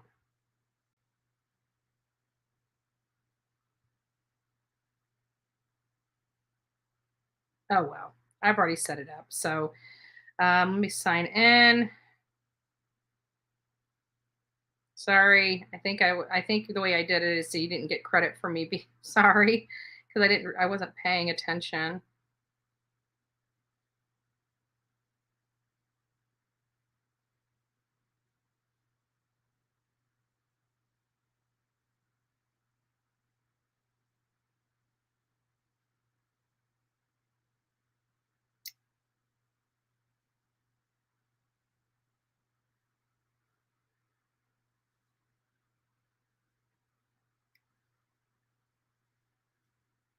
Okay. Yay! I got it, Jennifer. It's all taken care of now. All right, let's go back. Okay, we got that.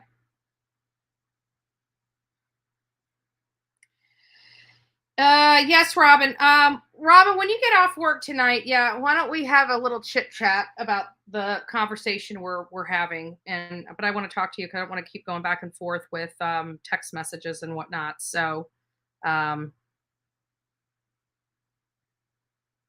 then we're going to go over here to Twitter. I just want to go through some more updates, make sure that we've got everything that we need.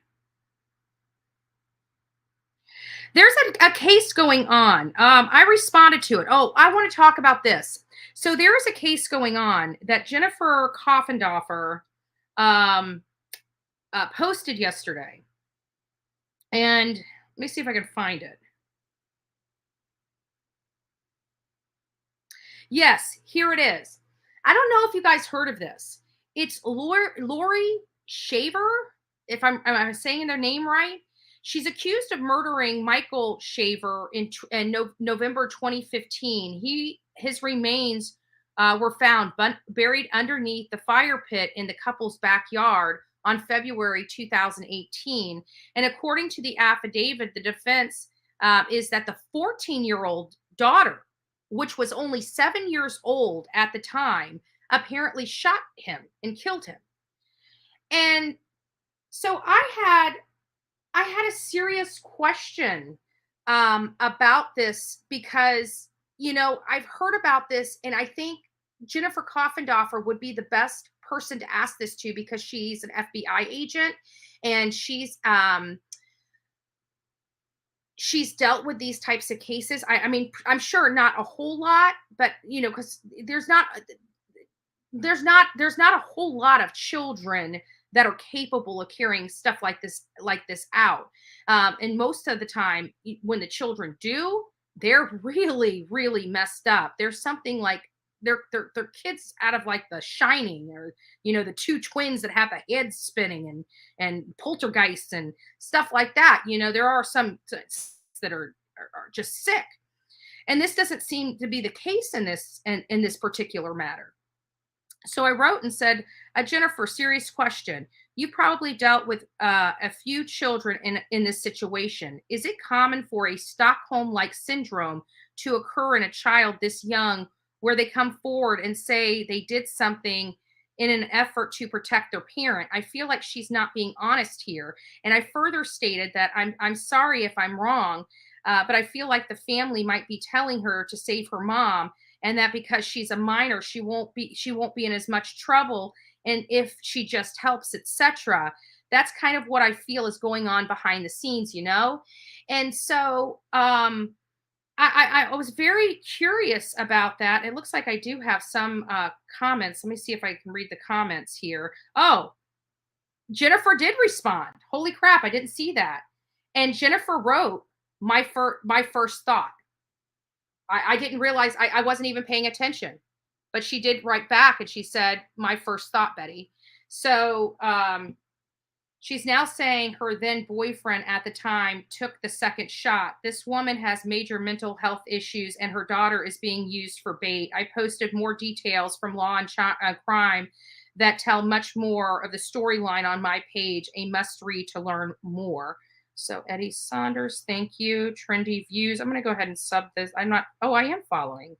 Nice. I just need to put on all tweets. Okay, well, nice. Well, Edie, I am following you. So that's really nice. And so let me see. I think I did have a comment on my next one too. And it says, and she said, yeah, she said basically the same thing. That was her first thought. So it's like, you know, I think we're all kind of seeing, like, this is just too many years down the road. And you know, her mom's been in jail for quite a long time. And maybe they're concocting this ruse to get her mom out of jail. And her mom does not need to be out of jail. Her mom sounds like a very manipulative person with this case. But actually, you know what? Why not? While we're here, as a matter of fact, let me just look up Lori Stryver real quick. Why not? And see if we can get anything about Stryver.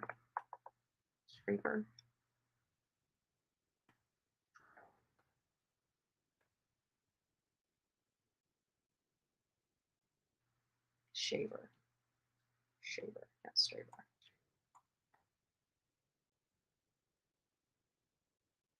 I mean, the lady looks, I mean, her face in that mugshot, she looks freaking evil. I'm sorry. I am sorry.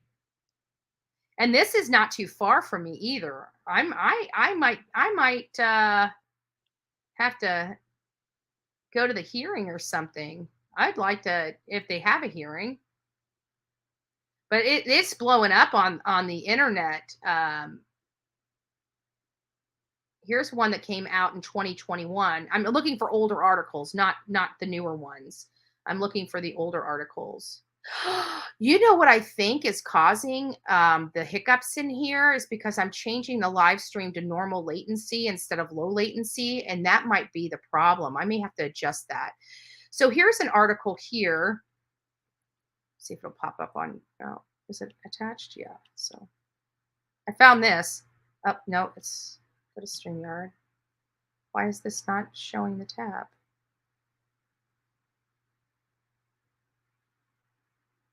Add to stream. There we go.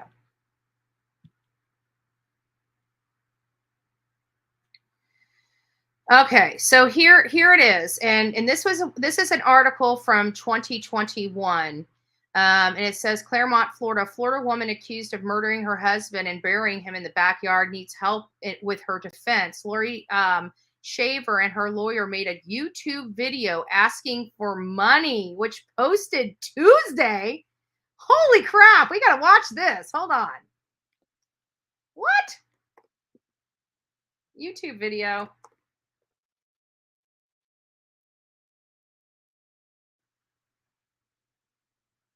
Ah, she sure did. She sure did. All right, let's put this up. We're gonna watch this, and then we'll go back to the article. I'm so sorry. I'm so sorry. I couldn't help it. Share this tab instead. Yes.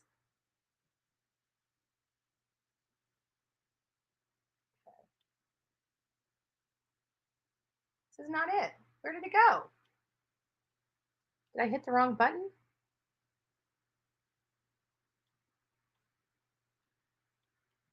Is this a video? No. I think that has a lot to do with it too. A lot of times you looked at John Boehner and he looked like he was falling apart before your eyes. Oh, that's a live. That's live. That's their radio station. Okay, let me try this again. There's got to be a video. Where's the video? The video's got to be attached somewhere because it keeps going to this page. It keeps sending me to this page. Where's the video? There it is. There it is, right there.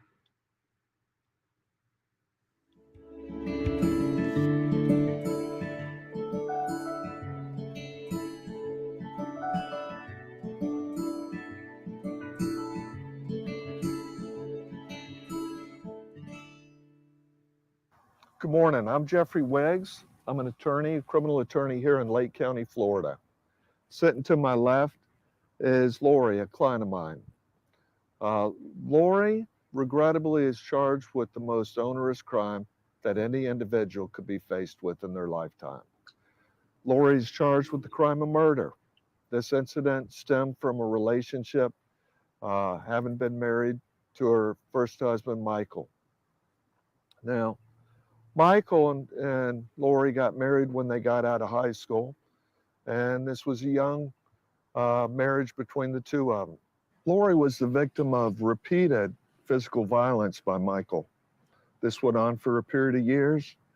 It involved the state attorney's office, involved obtaining injunctions for the protection of Lori.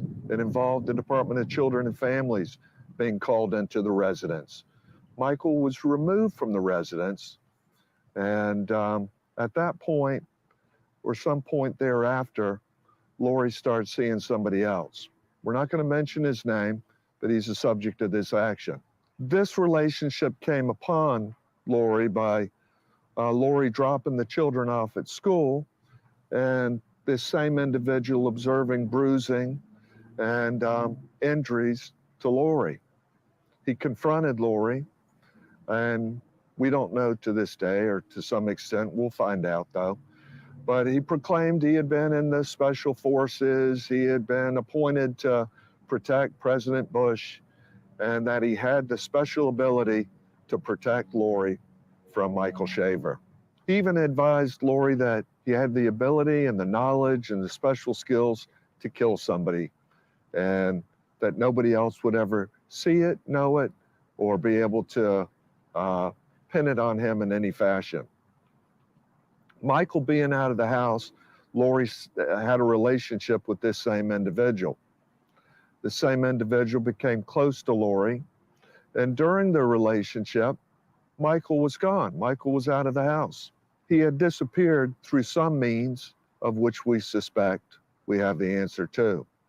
Anyway, this same individual, this mystery man, advised Lori that she needed to create a sitting patio in her backyard, told her how much concrete she would need, told her where to put it, and even assisted her in purchasing the concrete. Well, later these two individuals broke up. This individual went back to his first wife, and later on, Lori began to date somebody else. Well, they had concrete sitting there, and her and this individual, who she's now married to, Travis, built this patio. Unbeknownst to Lori, underneath the patio, named Michael Where's my Shaver. bullshit Later in BS time, button? Hold on. law enforcement approached her, having received some word or I call BS. advice BS. or suspicion that a crime had been committed. Now, we don't know who exactly told law enforcement, but we'll find out about that. And underneath the patio lay Michael Shaver. Now, when law enforcement confronted Lori, Lori wisely said, I want to talk to an attorney. I don't want to speak with y'all unless I first speak with an attorney. Thus, she came to me. I haven't interviewed Lori. I understood what had happened and confronted law enforcement, telling them things that I had discovered, what I knew about the case, who we suspected had committed this crime. Law enforcement evidently turned a blind eye on this, and sometime later eventually arrested or did arrest Lori for the crime. Now, there's no forensic evidence that ties Lori to this crime, let alone any other crime. There's no gun, there's no ballistical evidence, no chemical evidence, no evidence of any other matter that they can link Lori to this particular crime of murder. We had a bond hearing, and at that bond hearing, I cross-examined law enforcement, and I spoke to them and I said, didn't we direct your attention to a particular individual? Didn't we direct your attention to an individual that proclaimed he had these special skills? Did you investigate it? Their response was, well, we spoke to him, he was cooperative, so we dismissed him really early. And because Lori was closest to the body, she was the one that was arrested in this case. Now, you need to think about that. What Lori did was exercise the constitutional right, that constitutional right to remain silent. And through the exercise of that right, that's why she's charged today in Lake County for the crime of murder, the most serious offense that any individual could be charged with. She is presently looking at a life in sentence, the mother of 4 children, and she has nowhere to turn, nobody to look to, nobody to turn to seek any kind of financial assistance in this case. I've come on this case. Have been willing to do as much as I can for Lori, but I've expressed to her, Lori, I cannot finance your litigation.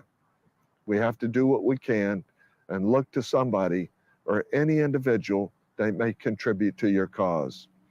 Thus, we've raised this issue here today, seeking financial assistance from anybody and everybody willing to contribute whatever they can to the defense of Lori.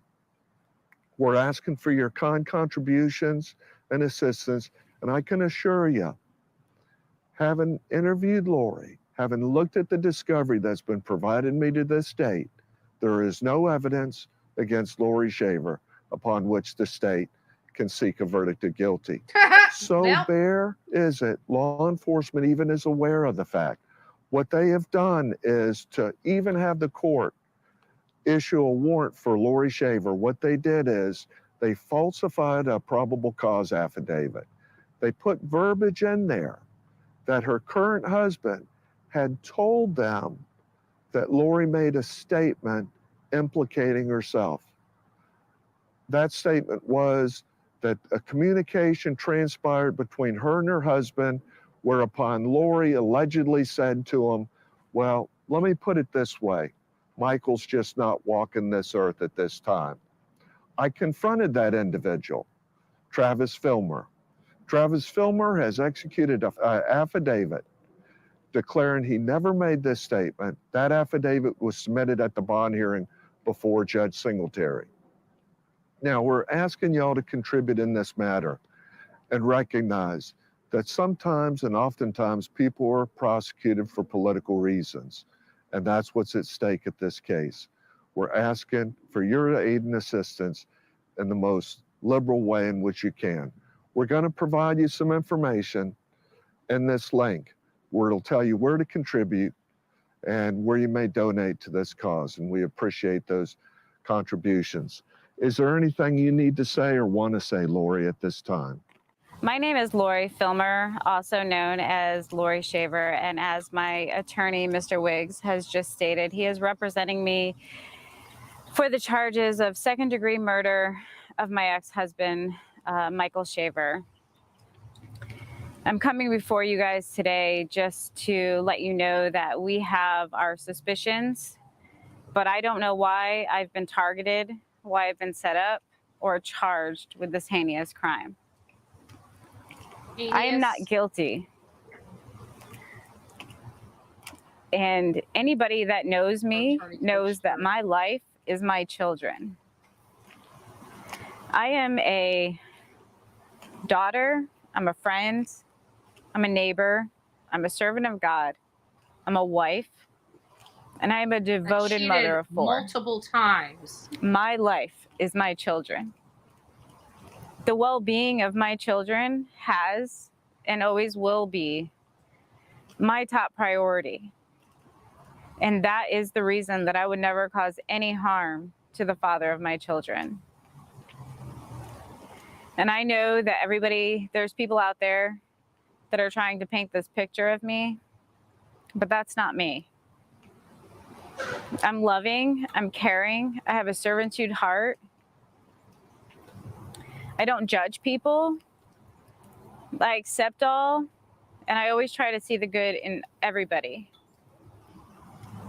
And right now, I am up against something that I would have never imagined possible. And so today, I'm coming to you. My family and I are begging you, asking for your assistance to help prove my innocence in this case. Without you, we don't have the financial means to pay for my attorney's fees. But I can tell you that I am not guilty. I had nothing to do with the murder of Michael Shaver, nor did I have any knowledge of his body being buried underwear. We were building a gathering place, a conversational fire pit area for our family and friends. I want you to watch this because when she starts talking about him, I don't think I can blow it. Maybe I can blow it up. I want you to pay attention to her eyes. Like she's looking at the camera the entire time until she starts talking about him. You can see, look at her eyes. She's looking at the camera the entire time, but I want you to listen to this. Let me see if I can blow it up on her face. That's what I'd like to do. Can I do that? It's not letting me. Shoot. It's not letting me. I was hoping it would let me. Oh, there it goes. Now I can. Can you guys see her eyes? Good? Okay. So now I'm going to replay this. I want you to watch her when she starts talking about him. Oh, God burn it.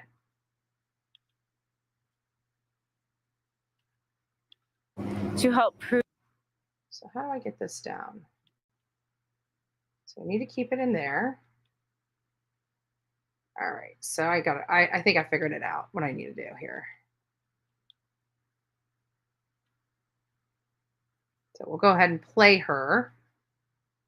And then prove my innocence in this case. There we go. Without you, we don't have the financial means. Watch your eyes. To pay for my attorney's fees. When she starts talking about him, she starts. But I can tell you that I am not guilty. I had nothing to do with the murder of Michael Shaver, nor right there did I have any knowledge of his body being buried underwear. We were building a right there, the gathering place, a conversational fire pit area for our family and friends to spend time together at. You see how much more? Just in closing, I would like to make a statement. You guys see how much more her eye blink? Did you see how her eyes, the movement of her eyes? She was looking dead center at the camera the entire time. Literally the entire time she was looking dead at the thing. She starts talking to him. She starts blinking a little bit more. She starts looking around a little bit more. And it's just, Those are those involuntary movements that your body gives away. But the entire time up to when she starts talking about him in that's when you started having that weird eye pattern going on. So yeah, but what do you guys, I mean, this woman here, well, let's just keep going. We'll let it keep going. Regarding attorneys fees, what we're up against. Criminal attorneys are not in that caliber of attorneys that make boatloads of money. Okay? That's personal injury attorneys, guys that really have insurance companies to go after. And unfortunately, criminal attorneys rely on people oftentimes with very little funds. This case is probably going to take about 2 years to complete, start to finish. There's going to be a lot of discovery, probably about 50 depositions involved in it, and tons of legal research and motions. That we're going to win this case, but we're going to win it with y'all. If you can contribute to this case, I can assure you we're going to get Lori out of this mess. So we're asking that you reach into your pocket, do what you can, and help us through this. Thank you very much.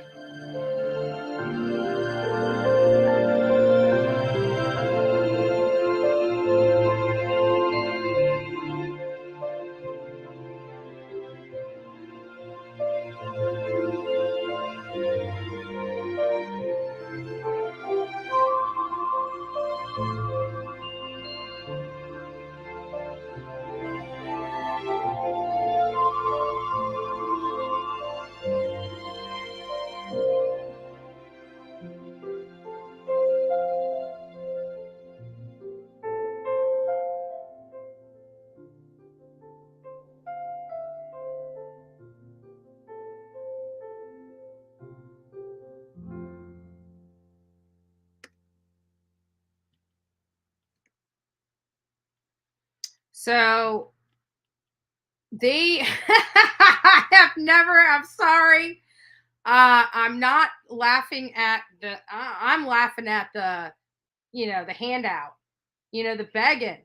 Like, I have never in my life, that woman, she's up there. She's got a cross around her neck, and she's saying she's devoted to God. And while I know a lot of Christian people that are devoted to God make some, they make some terrible decisions. We're all imperfect. We're all imperfect. I get it, and but she, on one hand, her attorney's talking about how this boyfriend that she's seeing, that she's now married to, that she was seeing while she was married, like, huh? Devoted to God, to me, is not having another man in your husband's house.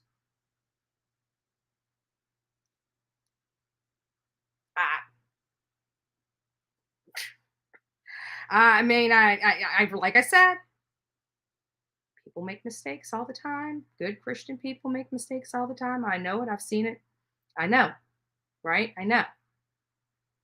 But he wasn't her first. And that's the problem I have. Like, it sounded like there were several of them. I don't think this lady's Christian by any stretch of the imagination. I haven't looked into her. Just cursory review, my first impression,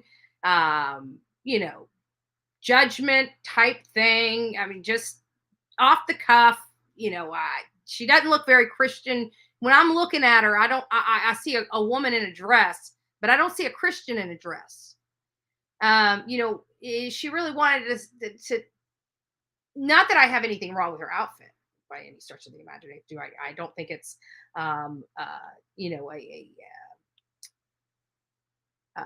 inappropriate dress, to say the least. I mean, she's got her hair done. She's but her dress is kind of slinky. Like, you're talking about extramarital affairs and stuff. I would think you'd want even like it's a conservative dress for me. But I would even go more conservative than that. Sorry. Sorry. And be kind's in here, and it's like, be kind. I do have to remember to be kind. I don't want to be too judgmental. That there is that judgmental. Yeah, I think we all have that character flaw that we can apply too much judgment. However, on her face, seeing what she looks like in her mugshot, and then seeing this, I don't even know what to call it. I'm innocent. I promise you I'm innocent. Let me tell you, if you guys just contribute to her legal fund, I'm a criminal defense attorney. We don't make very much money. Let's go back and look, because those look like pretty expensive glasses he was wearing. Now we're asking y'all to contribute in this matter. Look like pretty expensive glasses to me. Your suit doesn't look like it's from the Walmart, Walmart aisle, right? I mean, it doesn't look like he got the suit at Walmart. And recognize that some. I mean, it could fit a little better. It could be tucked in a little better. I mean, but he looks like a. I would like to see his watch. Watch says a lot about a man. I'd like to see the watch, right? But I don't know. Aw, Susan, been with you since day one. Just another hot mess. Yeah, I know, right? Well, God bless you. I'm so happy. Thank you. Thank you so much. I love you guys. You guys are awesome. You really are awesome. You guys make things very, very good. I can't believe we're already on here for 4 hours. It didn't even feel like 4 hours. I need to get started with my day. It's probably too hot. Oh, it's only 10 a.m. Holy crap. It's time for me to go get some yard work done, folks. Get some yard work. I don't know if I'm going to be, I'm sure I'm going to be out today. I'm going to be out and about in the community. So I'll probably go live. I wanted to go to a park, and, so I'll be doing some other stuff here. I know right now I'm divulging a lot of time to the Idaho 4 and Maddie Kingsbury. And this, I just kind of popped on my desk in the last like 24 hours, this whole case, and probably less time than that. I don't remember exactly when I heard about it. Everybody is saying, and oh, that's right. Everybody's saying this guy sounds like Grady Judd. I heard you guys. I saw it in the chat, and now I'm getting text messages. Hey, I wear Walmart clothes too, but I'm just saying that's it. That's the point I'm trying to make. He's saying, well, us criminal defense lawyers. I'm not saying that. I'm not dogging Walmart clothes at all. Not dogging it. Half of my wardrobe. I got 2 dresses that I just got shipped from Walmart to my house. Not dogging Walmart at all. Love Walmart. Love Amazon, right? Not dogging them at all. But what I'm saying is, he's saying, well, we're the defense attorneys. We don't really make a whole lot of money. And I'm thinking, those look like pretty expensive glasses, and that doesn't look like a Walmart suit, and it all to that point, Eden's vision, because I would know what a Walmart suit looks like, right? Right? So that don't look like a Walmart suit to me. That's all I was saying. That's all I was saying. They sell suits at Walmart. I got multiple pantsuits at Walmart. Actually liked them. Mine fit well.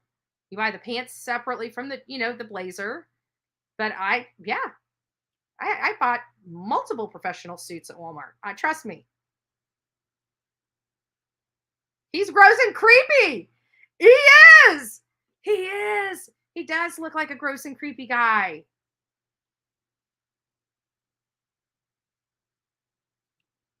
Laugh out loud. So does the words. I'm like, yeah, the first impression. They don't impression me. I'm wondering, he's probably gonna blame it. Man, we didn't raise enough money in her defense fund. I can't defend her very well. Well, he obviously didn't defend her very well, because it's my understanding she's behind bars trying to get out. That's my understanding. There may be a new judge assigned to the Idaho 4. Thank God. Oh my God, guys. Thank God. I'm sorry, but I called it. I called this early on. When that non-dissemination order went into place, I said, this judge, I think she's over her head. I think she is over her head. I'm sorry. She's over her head. She's going to get herself in trouble, and she's going to get this case. You know, she's just, I'm not saying she's not a good judge. I don't want you guys misunderstanding me, but this type of stuff, it takes a judge that has good experience in this, not just one case, one murder trial. I mean, it takes some really, really, a judge that has a lot of experience in this type of crime and or this type of criminal process. And I'm sorry, but that non-disseminate, the way that right there, the way it was written, the amended, the memorandum, when I started seeing all that, that was just, I mean, I'm sorry, from a legal professional, it wasn't good. It didn't look professional. It wasn't this was not being done professionally. I'm sorry. I've seen enough of this that I could tell you. That's why I kept saying I wasn't trying to call, but she's just not. I don't think the judge is experienced enough. I really don't. So I really hope that's true. I really hope that's true, and I hope they get a more experienced judge in here that can handle all this stuff and that knows the Constitution and knows the law and knows how to apply it and knows how to, like, this was legal arguments 101. They should never have come to media having to file to the Supreme Court. I'm sorry. It just shouldn't have.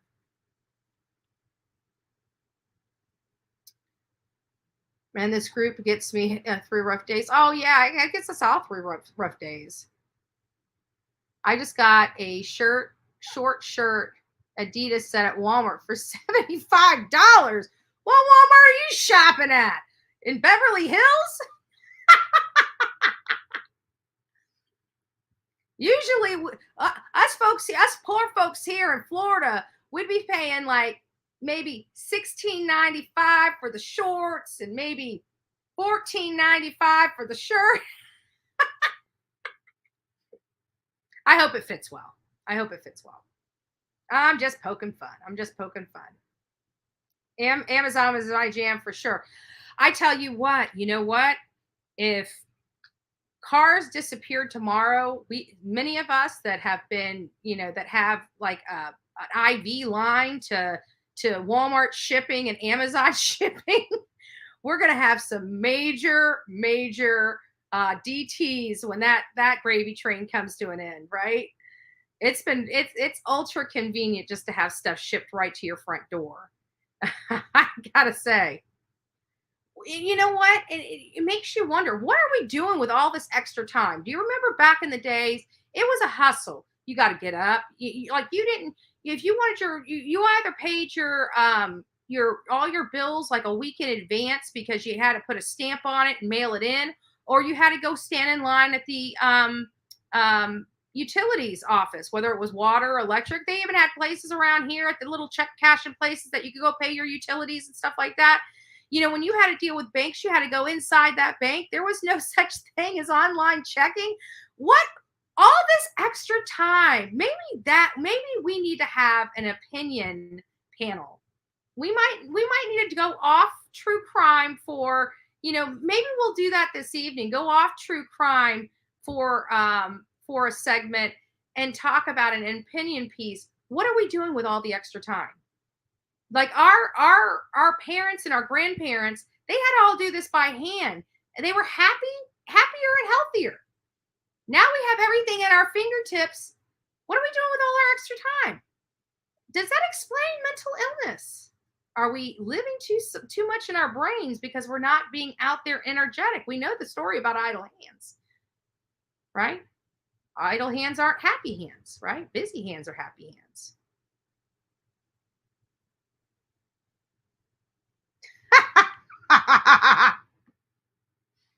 Where's the hate channels now? Why didn't you go dog him? The hate channels that have Venmo, Cash App, and PayPal. Oh, but look over there at Boulevard Betty. She's collecting money. Newsflash. So are you.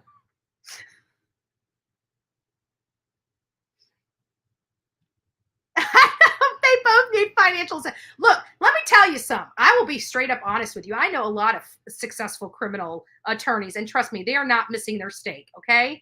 And it's so funny to listen to this guy. Let me tell you, if you're a broke criminal attorney, you're probably not a good criminal attorney. Just saying. Just saying. I said it. Crafty Chris. Not going to be donating to her. If he thinks this is such an injustice, it would benefit him to defend her, then sell the rights. Ah, bingo. Bingo.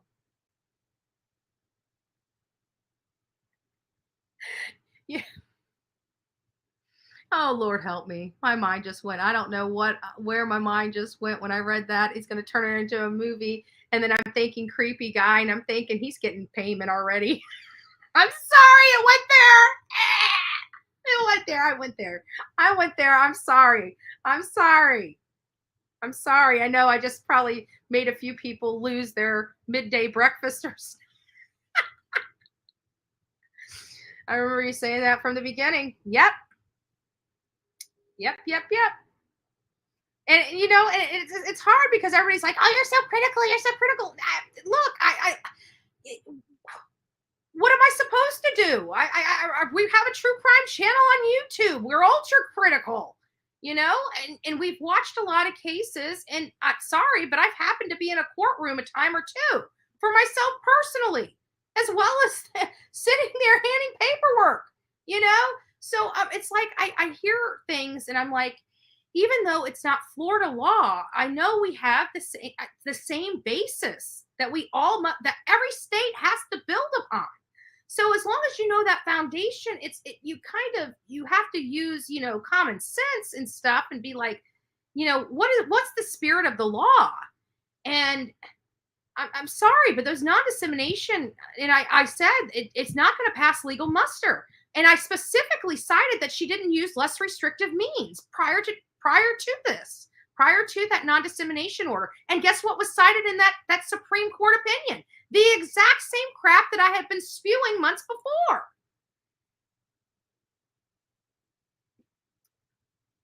I'm telling you, us poor folks know a value of $1. You ain't lying. You ain't lying.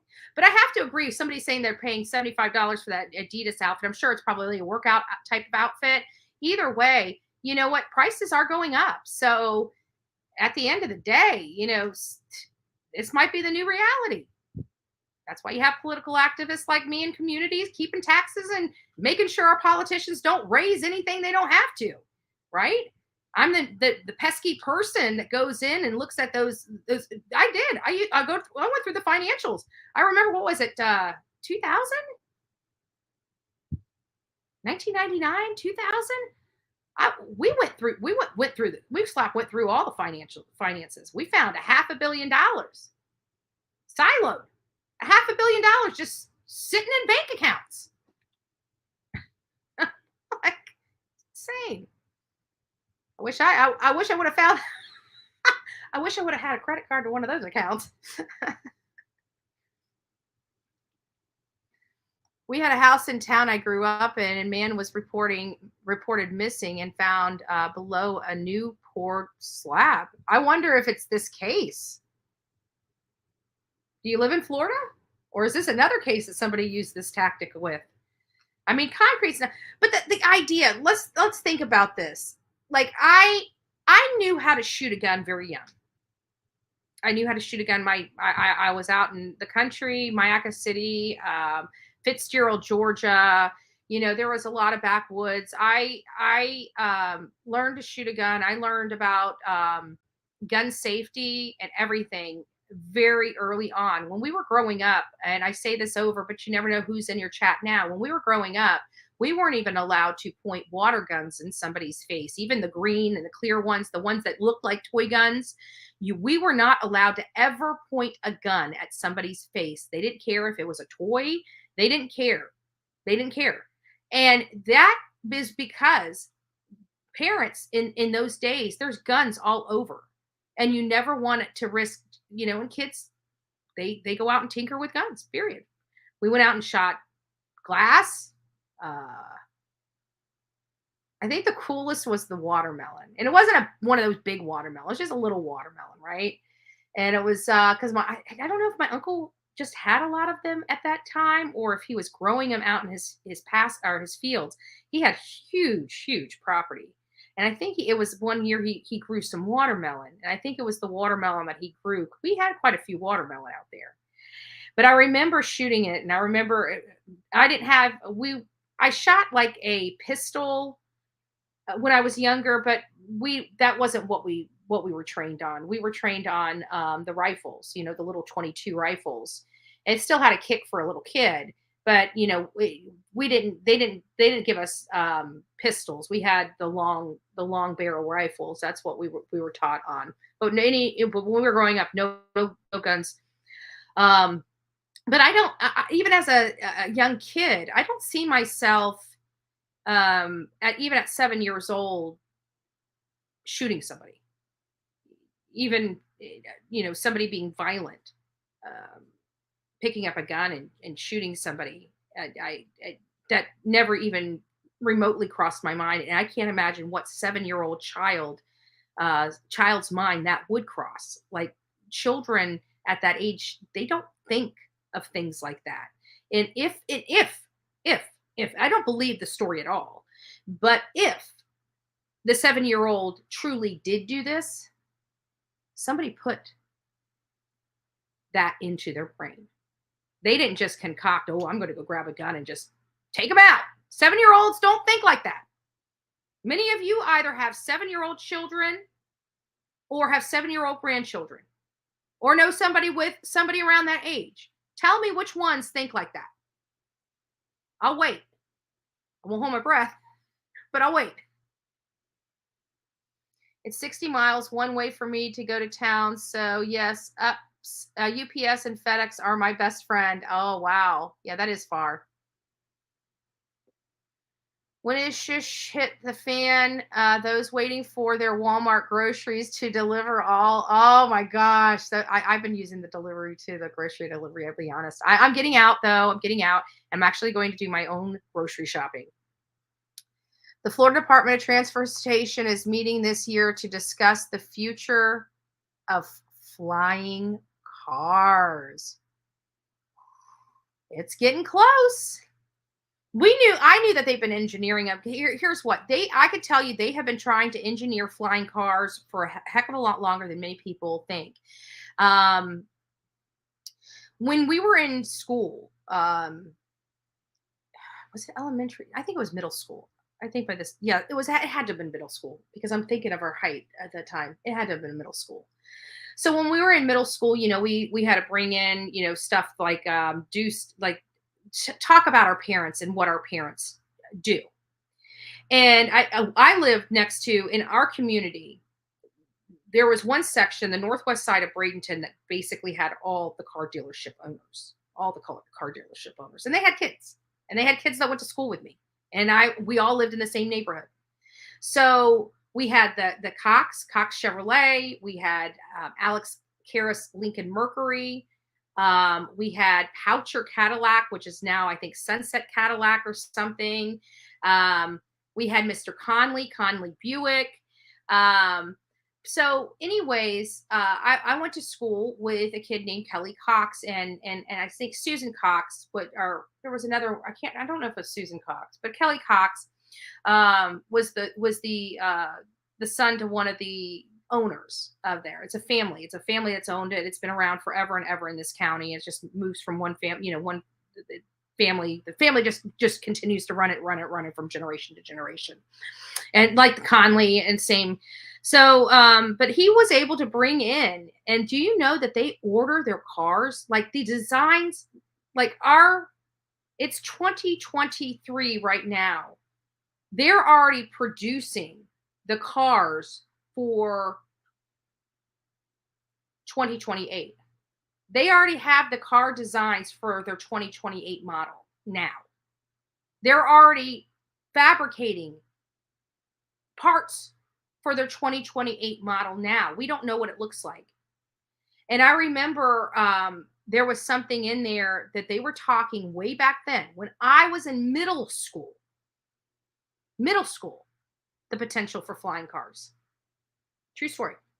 So if they're here, it's been a long journey to get here, and some people don't know that journey, and many people don't even know that like the 2028 models are already designed and already being produced. They produce these cars years in advance. What is the video? What is the video was a way of her telling the story to the public in her own words, but using needing money as a reason so that the people will do. No, it was definitely a two-prong. A Zen life, I agree with that. This was definitely this was a PR stunt. This is what I would consider a PR stunt. What they're doing two things here. They're trying to plead with the public for the public opinion while also pleading with them for financial support. So yeah, she was trying to get her story out, even to the people that weren't going to. I mean, her attorney would have approached her with a situation like this, explaining this is a win-win. And how he would have approached her with this win-win video is talking about that, hey, we're going to go here and we're going to go and ask for money. And if nothing more, they at least get to hear your side of the story. That would be kind of the how he would most likely have pitched this to her, because most people that commit this kind of crime don't really want to talk about it. So I could tell just by how she was looking at the camera, how her body was positioned, everything, that she was coached. So he prepared her for this videotape, and they may have actually taken more than one take on this particular, and took maybe the best of the two or the best of the three. So we don't know where this came from, but this week I can tell you doesn't appear to be a live video. So anyways, I don't believe it. We're over 4 hours, folks. You've had enough time with me. I'm going to go out and get my day started. You guys have a wonderful day. God bless each and every one of you. Don't forget to be fearless, folks. If you see something, say something. An ounce of prevention is worth a pound of cure. And until next time, be safe and kind to one another. God bless and take care.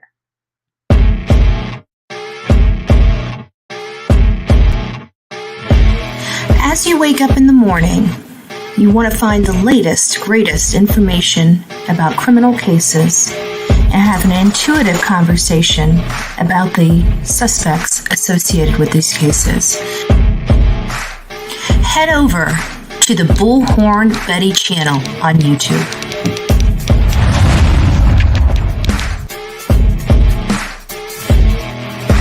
Get breaking news right here on the Bullhorn Betty channel. Welcome to the Bullhorn Betty Coffee Club. Enjoy your stay and enjoy your day.